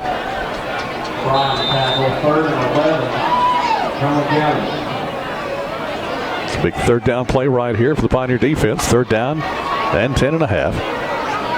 They stack 4 receivers to the far side, leaving a man wide open over here. Now here comes Knowles to cover him. They're going to throw it to a short man to the 50, to the 45, and he'll be tackled, I think, short of the 1st down. It's going to be close. Yeah, for some reason our linebacker come out here to cover the wide receiver, then went back inside, and they left that wide open. Yeah, it's going to be 4th down, 4th and very short. Confusion.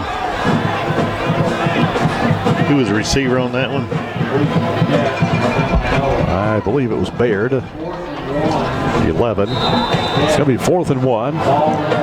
Looks like the Jets going to go for it. Ball in Warren County territory at the 41-yard line.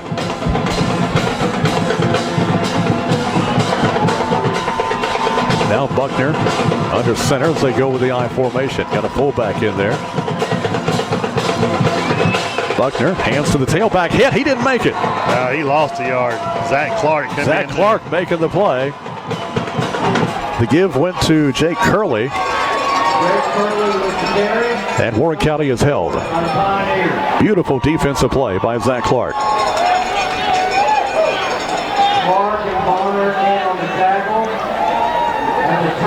So now an official's timeout. They're going to measure it. He lost yards. They are going to measure it. There's no way he could have made that first down. He was tackled in the backfield. Yeah, he was.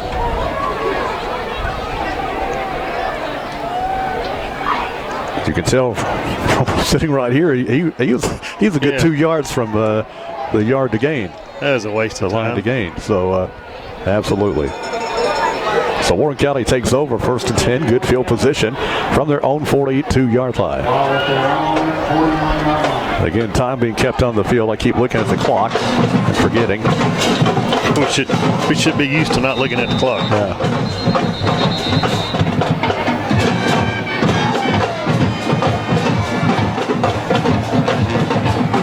I thought we had a timeout. I think Cumberland County player must have lost a mouthpiece or something out there. Had to get it retrieved. Oh no, it's it's piece of the chain over there where they marked the chain on the lines. 4 receivers to the far side. They're going to throw a slip screen caught by Lusk, 45 to the 50. Trying to get away, and he'll be gang tackled. They'll mark his progress at the 49-yard line. So a nice pickup by the Pioneers. It will be 2nd down and about 3 yards to go. We'll call it 2nd and 2. Pioneers getting the play call from the sideline. Pioneers lead 7-0. Getting down close to the end of the first quarter. Bonner in the backfield along with Lewis. Wide outs left and right. Wilkinson back to throw. Going long down the sideline for Gladette. He makes the catch at the 15. Puts a move on a man to the 10. And down at the 5-yard line. I tell you what, Gladette got lucky there. He made a push off to get some separation there, but a great catch, 45-yard pickup. We'll take it. Gladette's putting up some big numbers. Oh, he really is. 1st and 10 Pioneers, 1st and goal Pioneers rather, at the 4-yard line. And the Pioneers huddling up.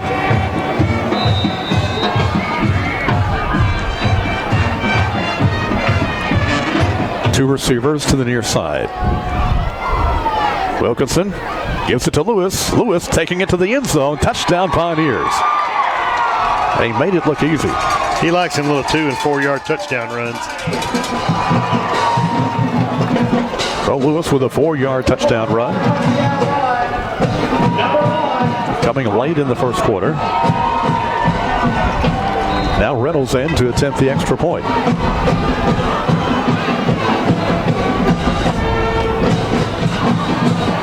Snap it gets away. Reynolds picks it up, trying to run with it, and he'll be smothered back at about the 15-yard line. Yeah, so that didn't work.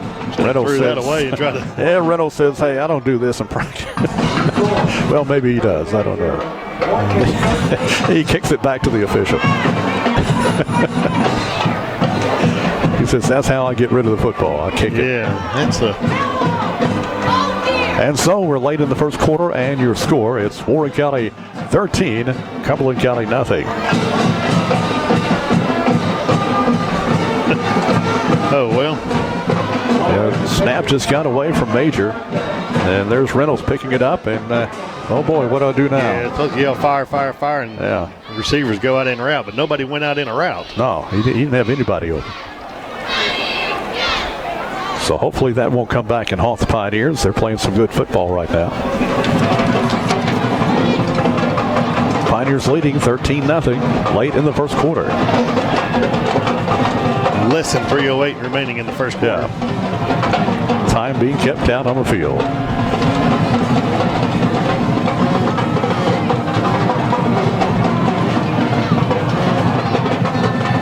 Crowd frozen chosen, but they like what they've seen so far.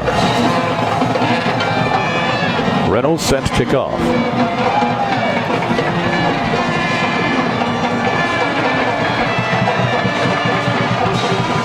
It's going to be a short kick and dived on by Cumberland County at the 36-yard line. That was Hardiman recovering. We know Evans got the leg to kick it deep, but for some reason all season coaching is they determine to pooch kick or to place it certain places. So he's done a good job of doing what the coaches ask him to. First and 10 Jets at their own 36-yard line. Pioneers lead 13-0 late in the first quarter. Got to be inside a minute. Two receivers right, two left. Buckner back in the shotgun, along with Brewer. Buckner takes a snap, drops back to throw. Now getting some pressure, now throws. It's going to be caught at the 40 and down at the 46-yard line, very close to a first down. Blessed making the tackle.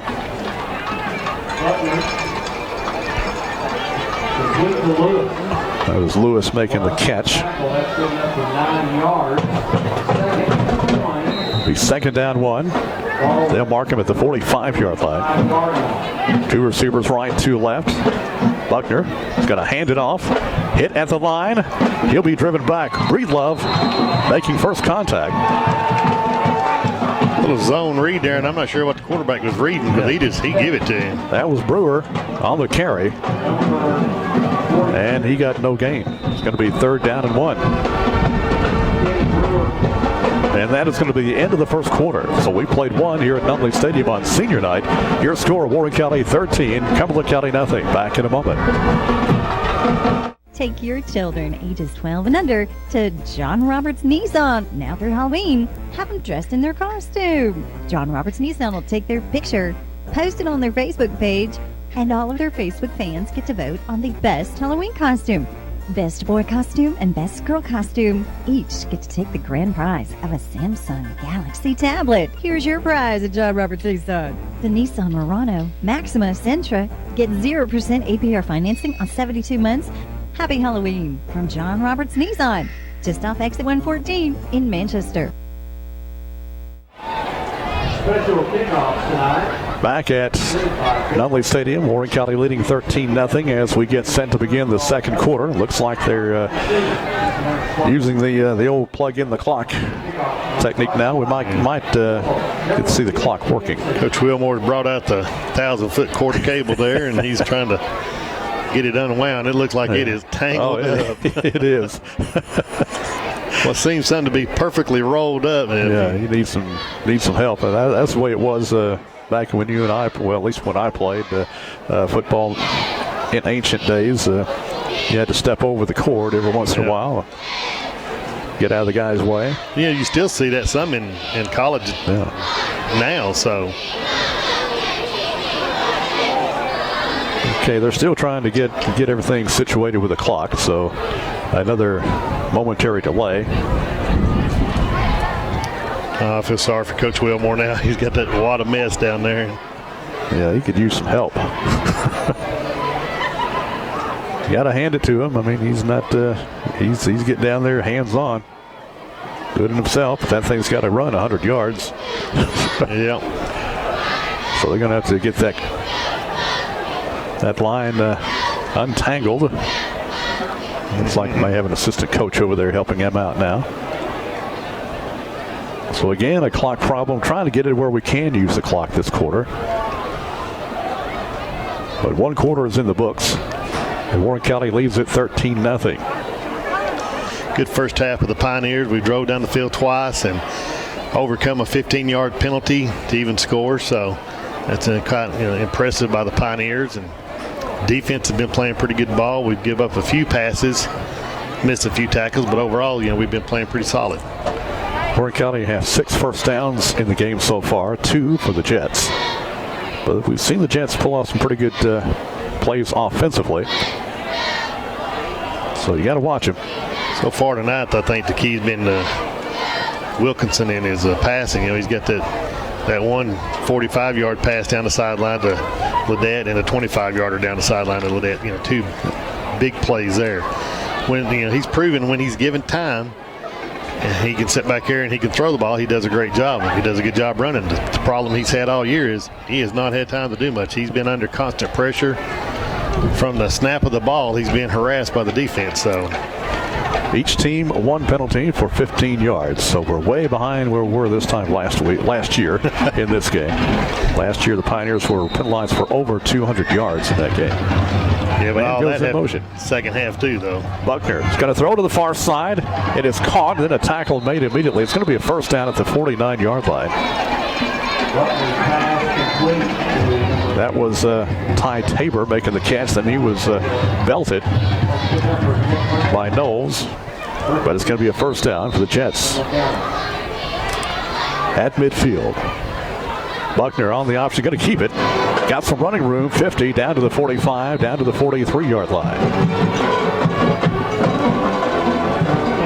So Buckner saw that hole open up pretty quickly. Able to get a good pickup on the carry. Second down 3. Going quickly without a huddle. Buckner back to throw. Pressure. Throws it short, and he dropped it. Had the screen pass set up, and it was Brewer just dropping it. It was right to it. Got a little bit on that. So third down and 3 from the Pioneer 43-yard line. Just starting the second quarter. Clock stopped with the incomplete pass, and looks like the clock is working. 11:17 to go. 2 receivers right, 2 left. Buckner takes the snap, drops back to throw. Pressure, throws over the middle. It is incomplete. Knowles on the coverage. Tabor, the intended receiver. That's going to bring up fourth down and 3. Yeah, he just underthrew that ball to him. So 4th and 3, Jets going for it. Ball at the Pioneer 43. 2 receivers right, 2 left. Buckner in the shotgun. Takes the snap, drops back. Good protection. Now being flushed out of the pocket. Throws, incomplete. And the ball goes over. Good stand by the defense there. So the Jets get a first down in that possession, but it stalls. Ball goes over on downs. Warren County will have it again. In good field position at their own 43-yard line. Getting down to the 11-minute mark in the second quarter. Here on senior night, Pioneers lead 13-0.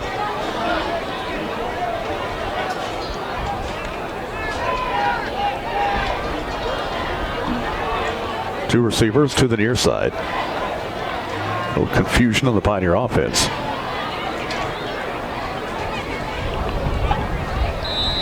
May have to take a timeout. Now they took too much time. Yeah. The Pioneers had a player didn't know where to line up. Normally, Christian's done a good job this year understanding all that, lining them up. So that'll put the ball back at the 37-yard line. 1st and 15.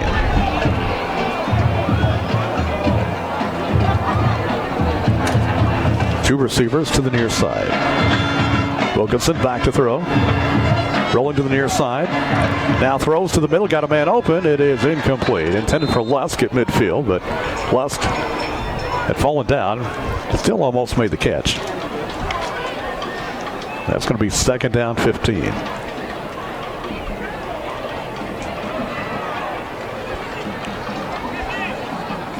Clock stopped with the incompletion. 10:57 to go until halftime. So ball at the 37-yard line. Second down 15. Pioneers waiting to get the play in.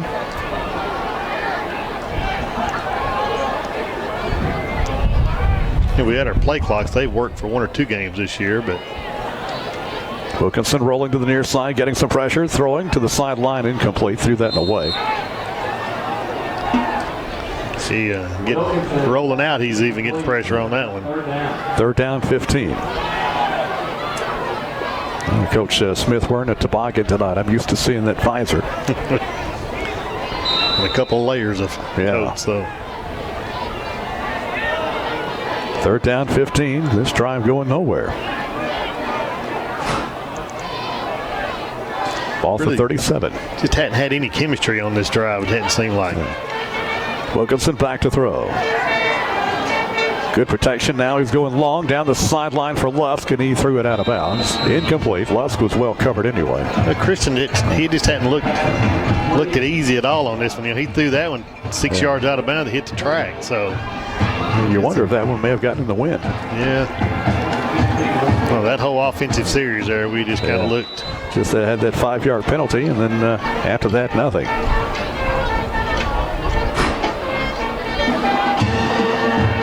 So Reynolds in to punt. Snap is there. The punt is away. This is going to be a short, wobbly kick. Oh, man, that's going to be a bad Takes a Cumberland County roll, and it'll be down at the 45-yard line of the Jets. Wow, what about a 15-yard punt? Yeah. Punt down by the. So the Jets take over 1st and 10 at their own 45-yard line. Pioneers lead in this game 13-0. That is into the breeze. So 10.5 minutes left to play in the first half. Yeah, there is a breeze circulating because it's blowing right in our booth. Now they stack 4 receivers to the near side. 1 receiver to the far side.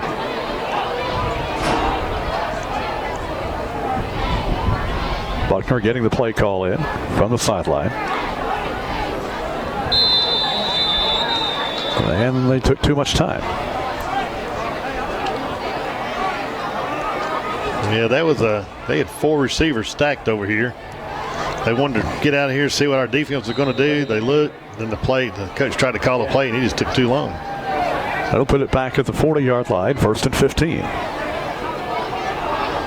Well, same as the Pioneers' last possession. Again, 4 receivers stacked to the near side. Buckner taking the snap. Pass is going to be incomplete. Not a good pass at all. No, that was a hard throw. that was intended for Brewer. It'll be 2nd down, 15. Kind of had Brewer hiding behind those other receivers here against the sideline.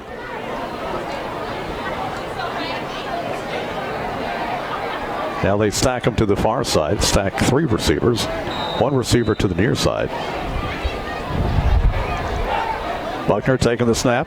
On the option, he pitches to the 40. And down at the 45-yard line, back to the original line of scrimmage. And it will be 3rd and 10.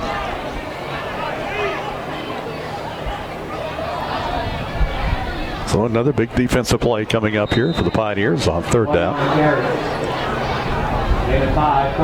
10 minutes left to play in the half. 13-0 Pioneers. 3 receivers to the near side. 1 to the far side. Buckner rolling to the near side, getting some pressure, throws over the middle. It is incomplete. A lot of pressure on the quarterback by Chase Fry. Oh, Chase is making himself familiar to Buckner. He's been doing that all night long. So 4th and long, 4th and 10 for the Jets. Looks like they're going to punt. They've got Bayard in the game. Knowles back deep to return the punt.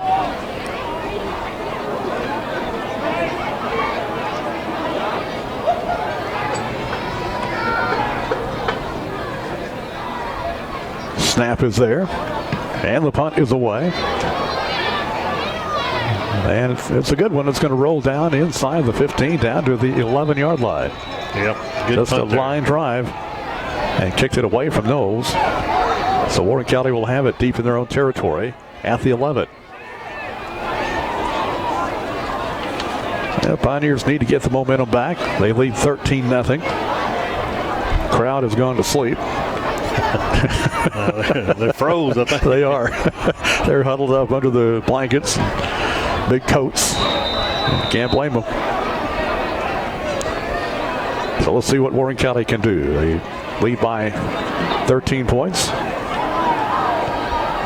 2 receivers, left side.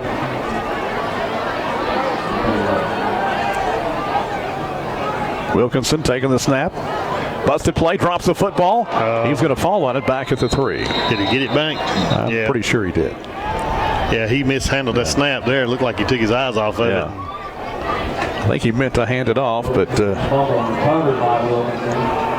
he was fortunate he had a man tackling him at the time, but he was fortunate to hang on to that one. That's Tyler Howard making the tackle. Big loss. It's going to be 2nd down and about 19. Wilkinson standing in the end zone. Wideouts left and right.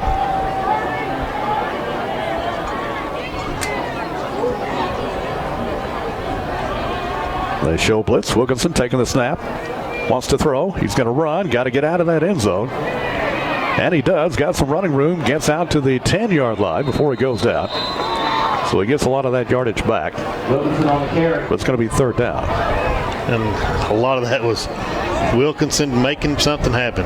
Ran into his lineman, had to back into the end zone again, but able to get loose. 3rd and 11.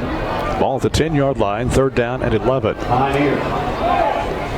2 receivers to the near side. Pioneers get the play call in.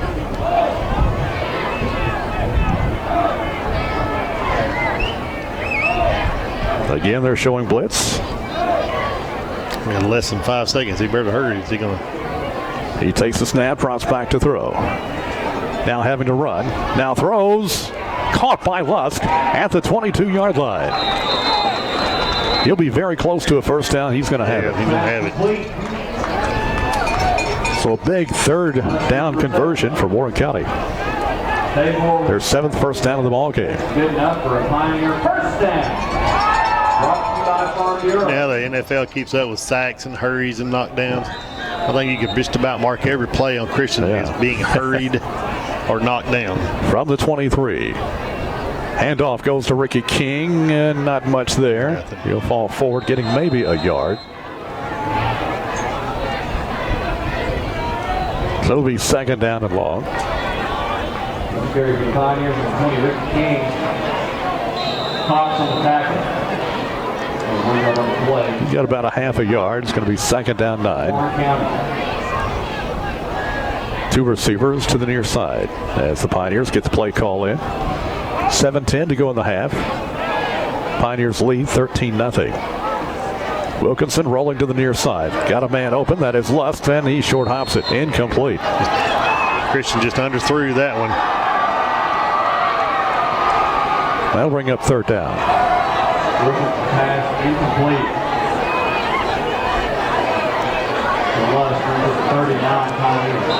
He may be getting the cold hands too. Yeah. 3rd down and 9 from the 23-yard line. Another big 3rd down play coming up.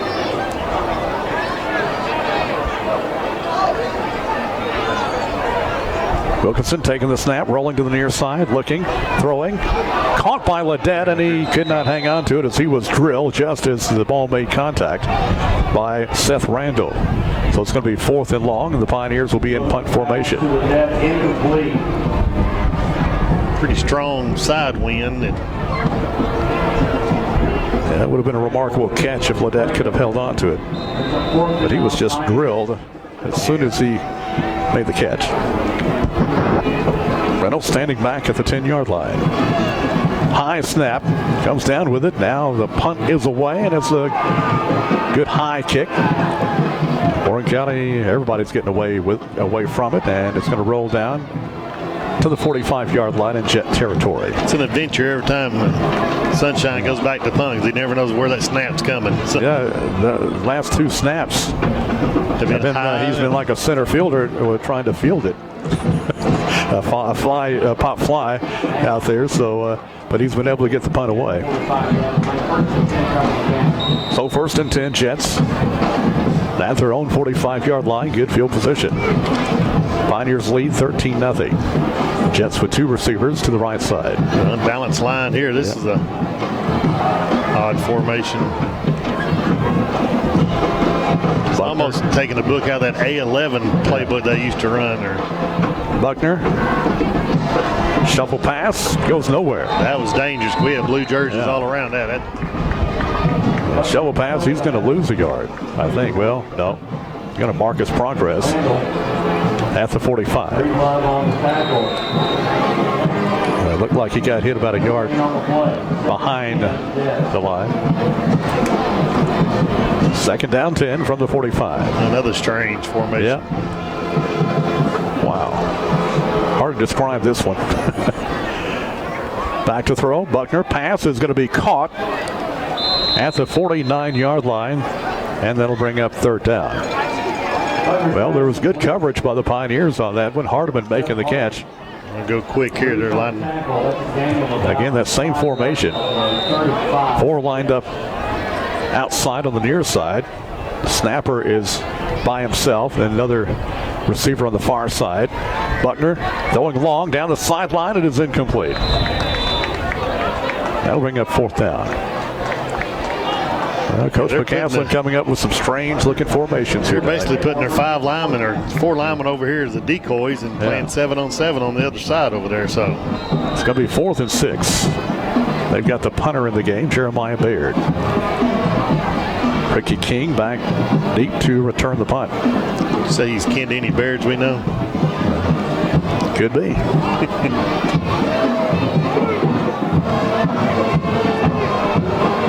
May be looking at a fake here. As much confusion as we've got. Snap is there, and the guy is the fake. He's going to run with it, and he will regret that as he is knocked down at the 45-yard line. Tristan Reich making the hit along with a couple other Pioneers in blue, and that one was a disaster. Yeah, good job, Pioneers.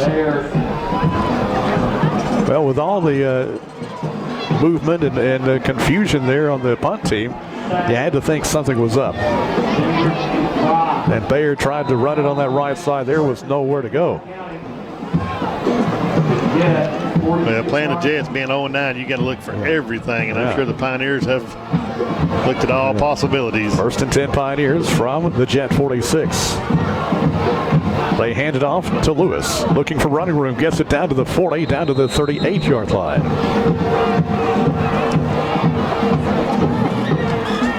A little pushing and shoving out there. But cooler hits prevail, at least this time. Ball at the 40-yard line, that's where they'll mark it. So it'll be 2nd down and 4. 2 receivers to the near side. Wilkinson hands it off to Lewis.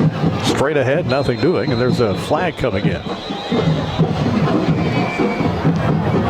So maybe some holding on the part of the Pioneers. That'll be the call. First holding call we've seen tonight. Holding,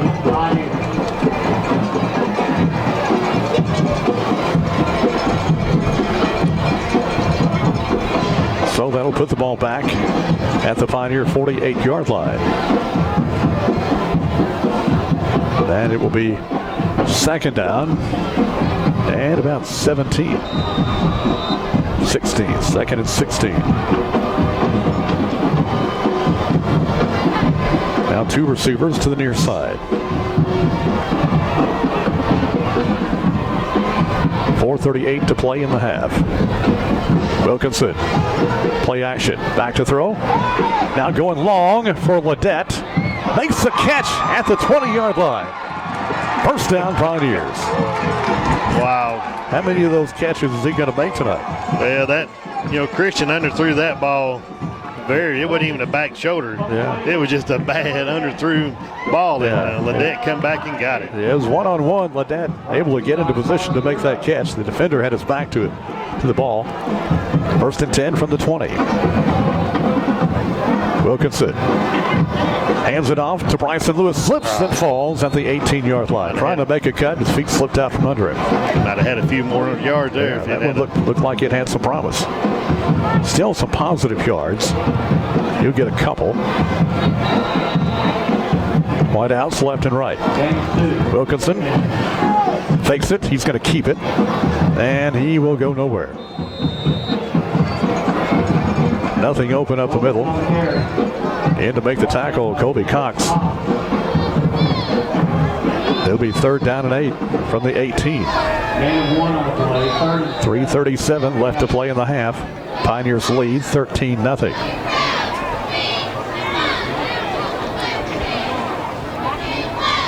Warren County getting the play in. 2 receivers to the near side. Wilkinson caught by Lusk at the 20 to the 15. Lusk to the 10. Lusk jumped out, is run out of bounds. We got a flag back here at the 14. Holding. That's going to go against Jordan Bonner. You can tell he jumps that down and. So a costly penalty right there. It would have been a first down. So they'll mark it off. Back to the 24-yard line. Four penalties for 40 yards for the Pioneers. So it's going to be 3rd and 14.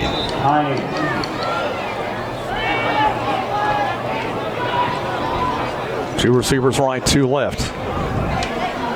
Wilkinson taking the snap, drops back. Pass over the middle, got Lusk caught at the 5. Lusk down to the 1-yard line. Tries to stretch the ball over the goal line, but it's going to be marked at the 1. Got inside the safety there and wide open in the middle of the field. 1st and goal from the 1-yard line.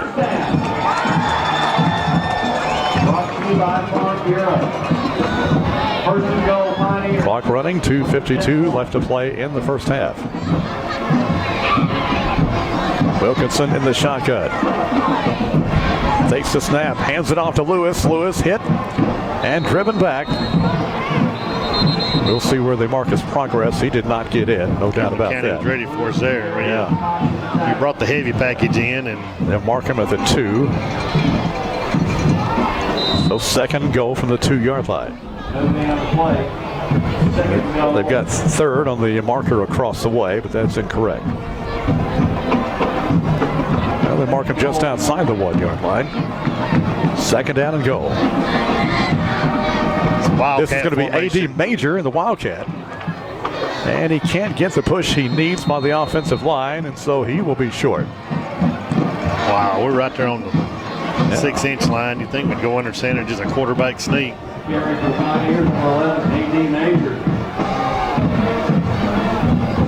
let's see what the Pioneers are going to do right here. May take them a timeout. Talk about it. 1:45 to go. Warren County will have it 3rd and goal from the 1. Timeout, Pioneers. You wonder if they're going to get Tristan Reich in there.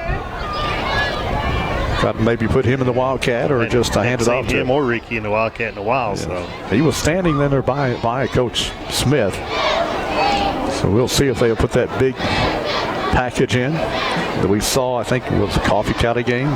Yeah, we had a couple of linemen in the backfield and. So the Pioneers trying to get it in from 1 yard out. They've been unsuccessful. 2 straight downs. So it's 3rd and goal from the 1. Final game of the season for the Pioneers. Senior night. Pioneers trying to send the seniors off on a good note. Here comes Reich. Yeah, we got Christian back in the Reich and looks like Breedlove. Yeah, they're going to go with the Wildcat. Yeah. Probably have Reach taking the snap. All right, 3rd and goal from the 1. From the Wildcat, Tristan Reach in to take the snap. Reach takes the snap, goes forward, he's to the end zone, touchdown Pioneers. There we go. See how easy that was? It comes with 1:37 to go in the 2nd period. Good job. That's a heavy pack Wildcat package. We've seen it earlier in the year and had a lot of success with it. Now Reynolds in to attempt the extra point. Major the holder. Snap is down. The kick by Reynolds on the way. It's good. There's timeout on the field. 1:37 to play in the second quarter. And your new score, Warren County 20, Cumberland County nothing. At least the clock's working. That's the old-fashioned way, but it is working. That's okay as long as it works. All right, so the Pioneers with a 3-touchdown lead, 20-0. All you have to do is remember back to last year. They were up by 3 touchdowns, and the wheels fell off. So cannot let up. No, that's remind them of that in the halftime, too. Yeah. Pioneers playing some good football so far tonight. 9 first downs to only 3 for the Jets. Good defensive plays, a lot of pressure on the quarterback. 4 penalties for 40 yards. All on the offense. Our defense hadn't had any penalties yet, so.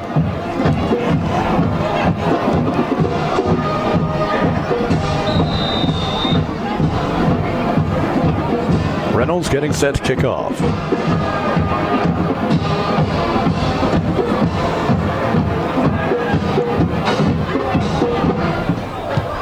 And he's going to kick it long this time. This will be taken at the 15-yard line.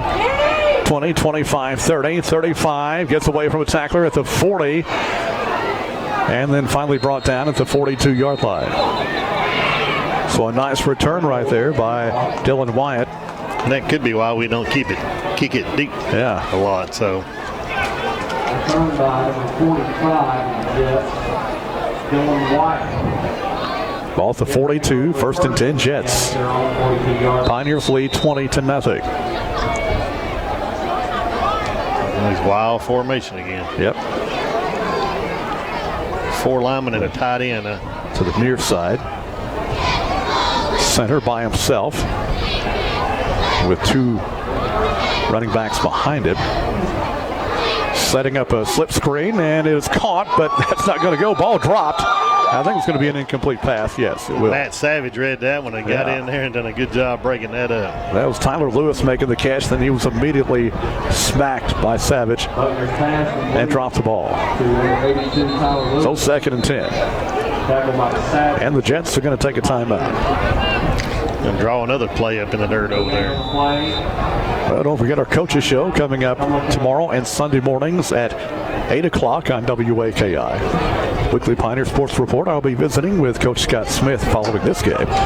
Get his thoughts on this game tonight and take a look ahead to what they'll be doing during the offseason. I bet they'll be lifting weights. I hope they will. And running and trying to get bigger and stronger because they're going to need to be. Hopefully, we'll talk about what's going to be coming up next year with the new regions. Get an indoor practice facility built so they can be repping plays inside. So, or at least working on fundamentals and footwork. We'll also take a look back at the scoring plays from tonight and look at some other scores from other games played tonight around the area. That's the Coaches Show coming up tomorrow and Sunday morning at 9 on 8 on WAKI. 2nd down 10. 2 receivers to the near side. They send a man in motion. They fake it to him.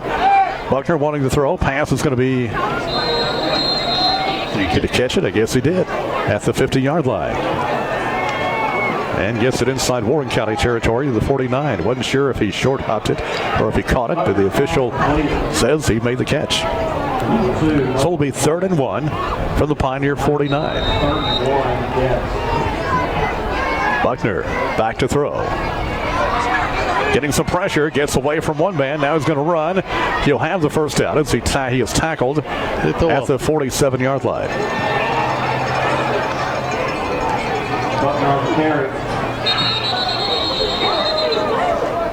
Well, now the snapper just picked it up trying to run with it. I don't know what that's all about. I've seen trick plays, but never seen that one before. What do you think? Nobody blowed the whistle, or Jen's going to take a timeout? Yeah, that one was different. It'll be 1st and 10 Jets when we resume action. Clock down to 45 seconds. Jets will have it at the Pioneer 46-yard line. Very safe. Halloween. Coming up at halftime, Jeff Barnes will have his final segment of this week in Pioneer Sports as all the fall sports are wrapping up at Warren County High School. And looks like I think both bands are going to be performing together tonight. Special Halloween show. We'll try to bring you some of that. Cumberland County, it looked like they could have fitted all of theirs in a 15-person bus, so they didn't bring many. So we'll try to get you some of that if we can, and maybe talking to some of the Pioneerette alumni. I think they may be performing at halftime tonight as well. More about that later. It's going to be 1st and 10. Buckner back to throw. Good protection. Pass is going to be caught. Oh, deep. And how did he hang on to that? I thought I seen the ball come out. I guess not. Good. Nice catch over there by Tabor. He was hit just as soon as he made the catch, but it's going to be 2nd down and 2. Ball at the 37-yard line. 3 receivers to the near side. He's going to spike it. They'll bring up 3rd and 2. 21 seconds left to play until halftime.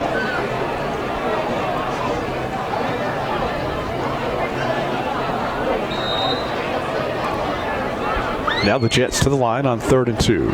2 receivers right, 2 left. Buckner back to throw. Looking, getting pressure. Sacked back at midfield. Ball comes loose. Picked up by Warren County. They'll have it. Like he knocked it loose, and Matt Savage, that who picked that up? I believe it was. Matt Savage with the fumble recovery in Jet territory at the 46-yard line.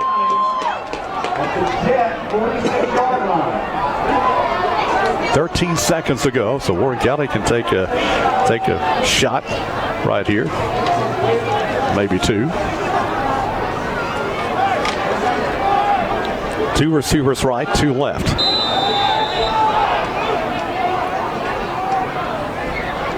Wilkinson back to throw, getting some pressure. Steps up, gonna have to run. Turns it outside 40, 35, 30, 25, and out of bounds. With 3 seconds left to play.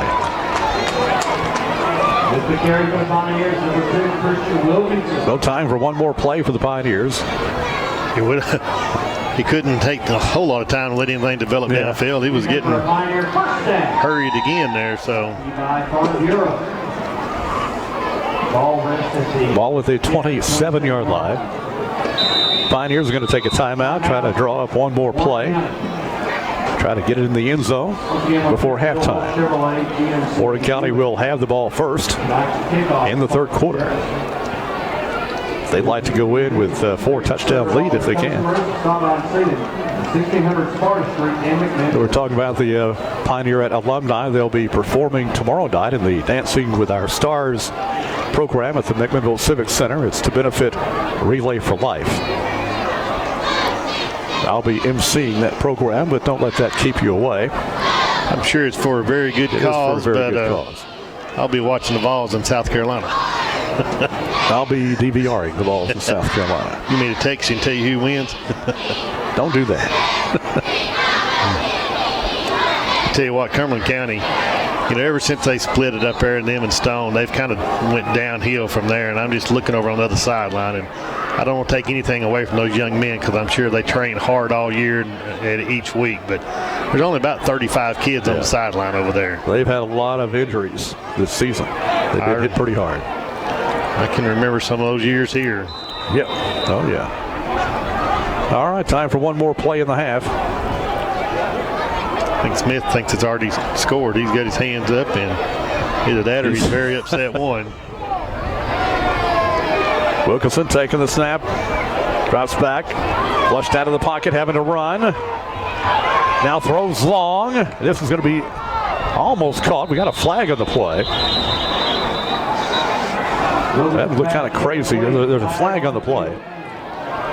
There's an illegal receiver downfield, so that'll be refused, and that's going to be the end of the first half. I've never seen Coach Smith. He was running up the sideline and stomping up the sideline with his hands up like he was highly upset. May have been mad at himself about for calling something. He maybe wanted to call something different, but Anyway. All right, we'll take a break. Halftime is upon us. Warren County leading at halftime 13-0, or 20-0. I beg your pardon. Warren County 20, Cumberland County nothing. Back with halftime in a moment. Popcorn and a movie. Those things just go together. Now MES has the perfect duo for you. E-bill and Speedy Pay. Your solution to paying on time, every time. No more late charges, no more mailing. Your bill is paid each month on your due date right from your checking account. Set up reminder alerts so you know when the draft will happen. Save your bills on your computer and get rid of all the clutter. Sign up for the duo in October and receive 2 CFLs on us. For details, call 931-473-3144. McMinnville Electric System, shining the light on your future. Southern Middle Tennessee now has a full-service Chevy Buick GMC dealer with over 125 new vehicles with 60 more on the way. Bill Holt Chevy Buick and GMC is dedicated to the communities they serve, and they look forward to getting to know everyone in the area. So whether you're looking for a new or quality used vehicle, come meet the veteran staff and some of the new faces they brought in to help you out. That's Bill Holt Chevy Buick and GMC, 1600 Sparta Street in McMinnville, across from River Park Hospital. For some reason, like snow. That's crazy. All right, we've got a special treat for you. First off, what you see is Warren County High School, Warren County Middle School, and Cumberland County High School band students all together to perform for you a special Halloween halftime. We're going to take it back in time, go back to the Rocky Horror Picture Shows from the 1970s. A little time warp.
We're going to kick it forward just a little bit to the 1980s. Now everybody knows who you need to call when you see some ghosts. Who is that? Yeah, that's what I thought.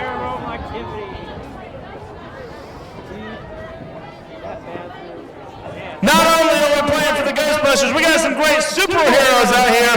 Please welcome to the field, the Pioneerettes. They're dancing.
looking forward one more decade to those wonderful 90s. Get some heavy metal from Metallica with some Inner Sandman.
Our creature from the dark, deep dark history, back to the dark ages.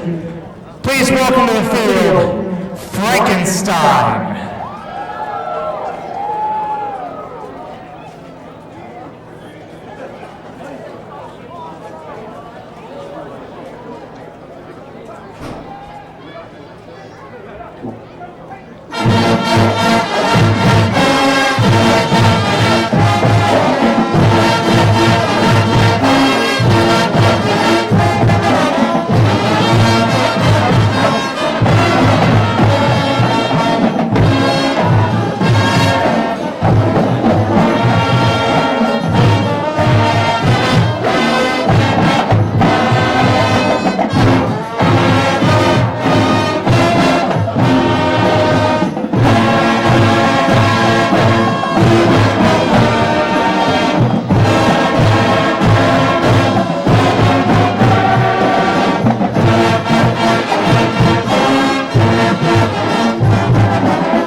can see the king of pop on the field. Probably you guys over here. Now, Elvis is over here for a little bit. He apparently has left the building. However, that was good. I came up with that. The king of pop still reigns true, and no Halloween show would be complete without a little drawer.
Thank you, ladies and gentlemen. We hope you enjoyed our Halloween presentation for you. Have a wonderful rest of the game.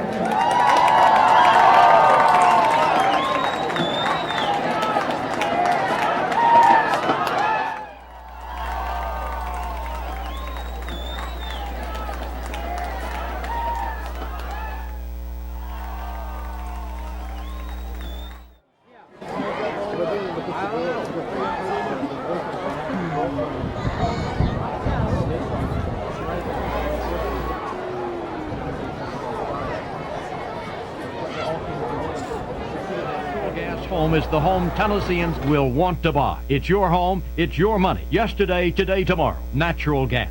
Call Middle Tennessee Natural Gas Utility District. It's kickoff time here in Tennessee and at John Roberts Toyota in Manchester. So check out this season's winning lineup. Lease a 2015 Toyota Corolla S Plus for only $169 per month. How about a new 2014 Camry SE? Lease yours today for just $169 per month. We're kicking off the season right here at the absolute best place to buy your new Toyota. John Roberts Toyota in Manchester. Stewart's Pharmacy is ready to scare up some deals to help with all your Halloween celebrations. With decorations, cards, and candy, Stewart's has everything you need for your goblins and ghosts. Whoa, wait a minute. It's time to start thinking Christmas, and Stewart's Boutique has layaway. That's right. Come check out the newest line of handbags, wallets, scarves, and some of the most beautiful new jewelry in town. With great prices and layaway available, you can get your shopping done early and save time to enjoy the holidays. That's Stewart's Pharmacy, Plaza Shopping Center. The ACE program at Motlow College is designed for busy adults to earn a college degree. ACE is Adult College Express. It's your fast track to a degree at Motlow College. Attend class at least one night a week and earn a degree in just 24 months.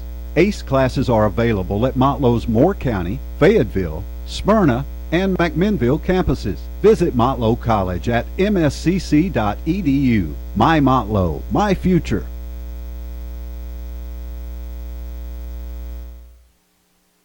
Back at Nunley Stadium, Jay Walker along with Jeff Lee. At halftime, the Pioneers lead 20-0. And we're joined by Warren County High School Athletic Director Todd Wilmore. Todd, I know it's been a busy time for you with all the talk of the regions coming up next year and realignment. And so if you can, just spell it out for us. Exactly what are we looking at? Well, Jay, I wish I really knew. At this point, we haven't gotten an indication of exactly what TSSAA is actually going to do. But next week we should have, we've been told that they'll release the potential regions and give us the opportunity to make some suggestions on what might be best for Warren County or whoever else. There's a number of schools within our within the Middle Tennessee region, Cookville being one of them. I spoke with their AD on Tuesday, and he had some possibilities. I've presented some possibilities to TSSAA, and we're still, unfortunately, we're somewhat subjected to whatever they want to do. So, but we'll find out next week and kind of move forward from there. Yeah, you just never know what TSSAA is going to do. You know, you think you kind of get in a comfort zone. You're in this competitive district, you know, and you think, well, this is going to be good. And then the next thing you know, here they come and say, you might have to go to Murfreesboro next year. Yeah, I think that's been the frustrating thing for most everyone, even the schools that don't mind moving around or whatever. We're on 4-year cycles, and for whatever reason, they chose in the middle of this cycle to make a change. We're really never really understood why that was the case, but anyway, it is what it is, and we'll just make the best of whatever happens. So. All right, getting ready for basketball. 2 new coaches coming on, getting ready to make their Warren County debut. Yeah, really excited about the upcoming season. Yeah, not sure really what to anticipate. I know there's some excitement among both the girls team and the boys team with new coaches and some new players, and really seeing both groups work extremely hard. I'll just use the girls team for example. I saw or have seen them in the weight room. Really, that's been a focus for theirs, and I think it's been a focus that we've kind of missed the boat on the last several years, and getting the girls in the weight room and getting her stronger, and seeing some young ladies that have never touched a weight before really do some impressive things. So as far as the boys, I just know they've got a really large group from freshmen all the way up, and they've been working hard doing a lot of things as well. So it's kind of exciting. I think the girls play tomorrow in a play day, and the boys are next week. So we'll get an idea pretty quick how they're going to do. Boys have got a lot of guys that played last year, saw a lot of action as freshmen and sophomores, so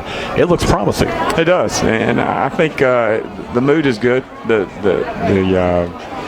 general atmosphere around the boys and the girls in school and the coaches is all very positive, so that's an exciting thing.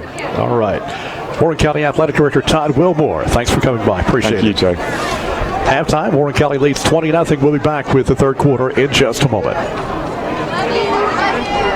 Talk about Ford certified used cars and trucks at Kidd Ford. This is what you get. Ford credit financing for qualified buyers, a 7-year, 100,000-mile Ford certified pre-owned limited warranty on 29 powertrain components, 12-month, 12,000-mile Ford certified pre-owned comprehensive warranty coverage, 172-point vehicle inspection, 24-hour roadside assistance, just to name a few. So let's face it, Ford certified pre-owned vehicles are at Kidd Ford are the only way to buy a used vehicle. You can call us at 668-2177 or check us out on the web at kiddford.com. That's Kidd Ford, Mid-Tennessee's home of fantastic deals.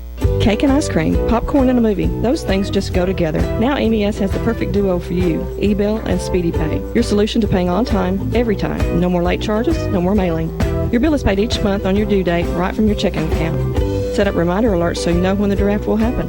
Save your bills on your computer and get rid of all the clutter. Sign up for the Duo in October and receive 2 CFLs on us. For details, call 931-473-3144. McMinnville Electric System, shining the light on your future. Norm Barnes State Farm Insurance is not only the place for your home, life, and automobile insurance, but he's also the home to pick up huge discounts. Good student discounts, driver training discounts, the Steer Clear discount, which is a new driver discount that can save you 15% on top of all the other discounts mentioned. If you'd like to start saving money on your insurance, then call Norm Barnes at 473-7646. That's 473-7646, or drop by and see him at 520 Sunnyside Heights in McMinnville. Like a good neighbor, Norm Barnes and State Farm are there.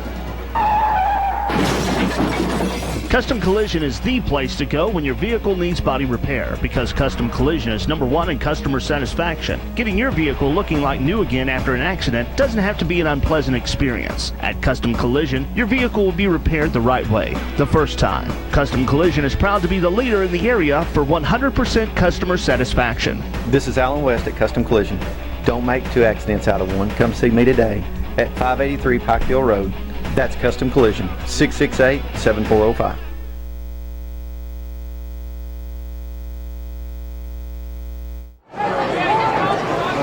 Back at Nunley Stadium, Jay Walker along with Jeff Lee. Both teams out going through their stretching and warm-ups before the second half. Taking a look at the scoring in the first half. The Pioneers got on the board with 3:24 to go in the first quarter as Bryson Lewis takes it in from 2 yards out. Kick by Reynolds makes it 7-0. The Pioneers would score again late in the first quarter. Lewis again, this time from 4 yards out. The point after attempt missed as it was a bad snap, and Reynolds was tackled with the football. And it's 13-0 at that point. That was our score at the end of the first quarter. Warren County scored again with 1:37 to go in the second period. On 3rd and goal, Tristan Reich takes it in from 1 yard out. Kick by Reynolds makes it 20-0, and that's our score at halftime. Some other numbers: Warren County with 9 first downs, the Jets with 4. Warren County with 4 penalties for 40 yards, Jets with 2 penalties for 20 yards. Some individual stats here as far as team-wise. Pioneers have 59 yards rushing, 192 yards passing for 251 yards. It seems like Christian Wilson to take it on his own tonight. He's got 39 yards rushing, so he's a big leader there. And Malik Ledette with 122 yards of receiving. Bryson Lewis has got the 2 touchdowns, and then Tristan's got 1. For the Jets, if of course this is all unofficial, but I've got them with 0 total yards rushing and 73 yards passing. So a big difference there in the first half. Warren County 251 yards total offense, for the Jets 73, and it's kind of about what we've seen. It should be 21-0 here. Warren County's pretty much had their way with them tonight. Yeah, dominant performance so far. But as we've seen a couple of times at Crossville, 2 halves to every football game. Absolutely. So got to keep doing what you've been doing. Halftime adjustments and come out, and we just got to keep our foot on their throat. We got to keep trying to score. So hopefully we've learned from the past. In a couple of games this year, we've kind of lit up in the second half, and it seems like Warren County always has a bad quarter somewhere. Yeah. Hopefully we can put all 4 together tonight and then come out victorious. So. Yeah, well, we've seen a lot of senior nights where it didn't end good for the seniors, and that's always hard to watch. And so, but 2 years ago, it ended very well against Saudi Daisy, and so far so good here tonight. But again, still 2 quarters of football to go. Pioneers just need to keep doing what they're doing, keep pouring it on, keep getting that yardage, getting into the end zone, and playing defense like they've been playing. Warren County will get the third quarter kickoff to begin the half. Season finale, and all things considered, not a bad crowd tonight. It's as cold as it is, and it is cold. And I heard it's been snowing. There at halftime, it looked like a blizzard out there at first. It was really coming down, and I think it's quit now. But looking at radar a few minutes ago, we may be getting some more of this stuff here coming down. I'm sure the folks at Crossville are worried about how things are going to be up on the mountain when they have to drive home tonight. So we hope everything will be okay. It looked like before the game started, they had a little frozen precipitation up on the mountain up toward Crossville. Hopefully didn't materialize into much. A lot of teams played last night, and of course, last night would have been a perfect night here. Big weather difference between last night and tonight. Oh, yeah. Back deep for Warren County is Knowles. Bayard set to kick off.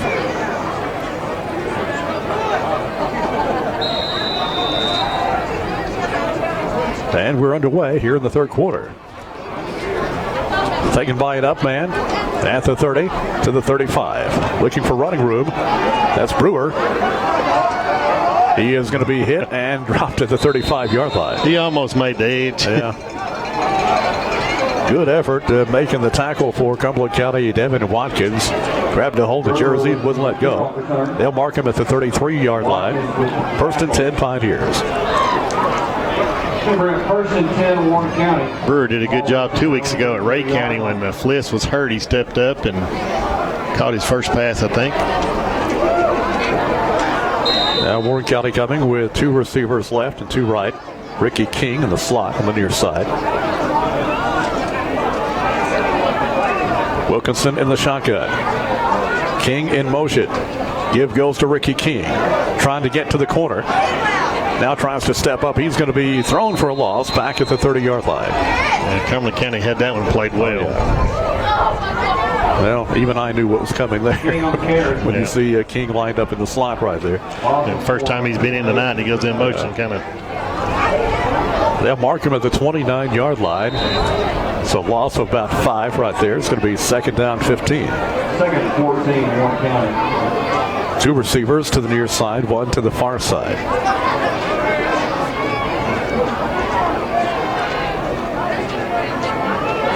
Lewis, the running back. Give goes to Lewis, looking for some running room. 30 to the 33, and finally dragged down by the jersey. On the tackle, Kobe Cox. Lewis on the carry. If he could just cut outside to the near side, he'd had a lot of running room, but again, dragged down by the jersey. It's going to be third down and 11 from the 32-yard line. 2 receivers right, 2 left.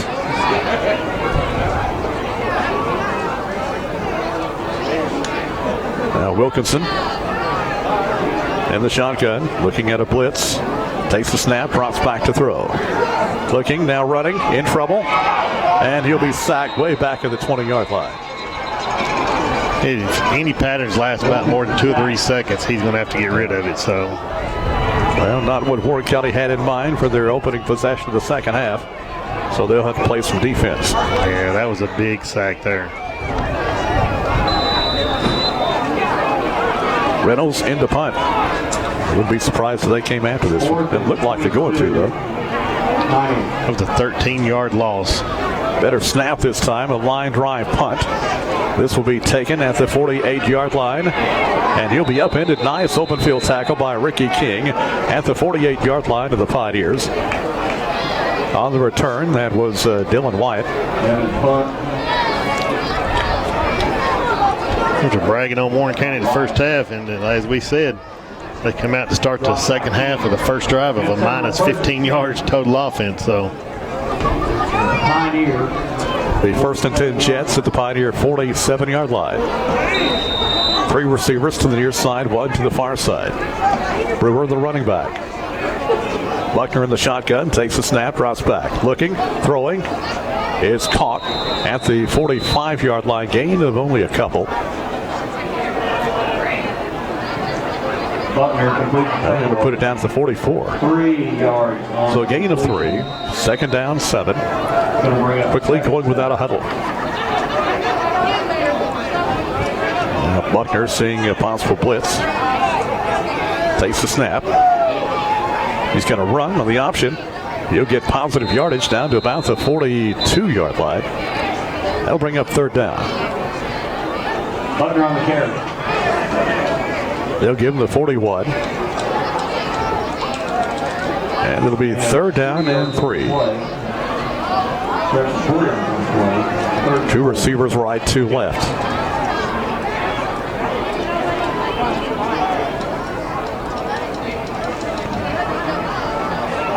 Now Buckner taking the snap, drops back to throw, getting pressure. Now throws over the middle. It is incomplete, almost intercepted. You had 2 Pioneer defenders colliding right there. Reich and Breedlove. And Chase Fry putting the pressure on him again. So it's going to be 4th down and 3. 4th and 3. Fighting over the ball on who's going to get it. Ball at the 41-yard line in Pioneer territory, 4th and 3. The Jets going for it.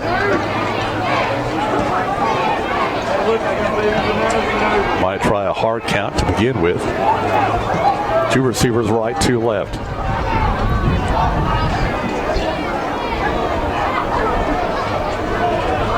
Back to throw Buckner. Pass is incomplete. Nice hit over there. Making the catch was Tabor. The boy had to go up high to try to get it, and high thrown him. He's about turned inside out over there. Yeah. That hurt to watch. I mean, that back, he's hit right in the back right there. Oh, boy. Helmet almost hit his heels.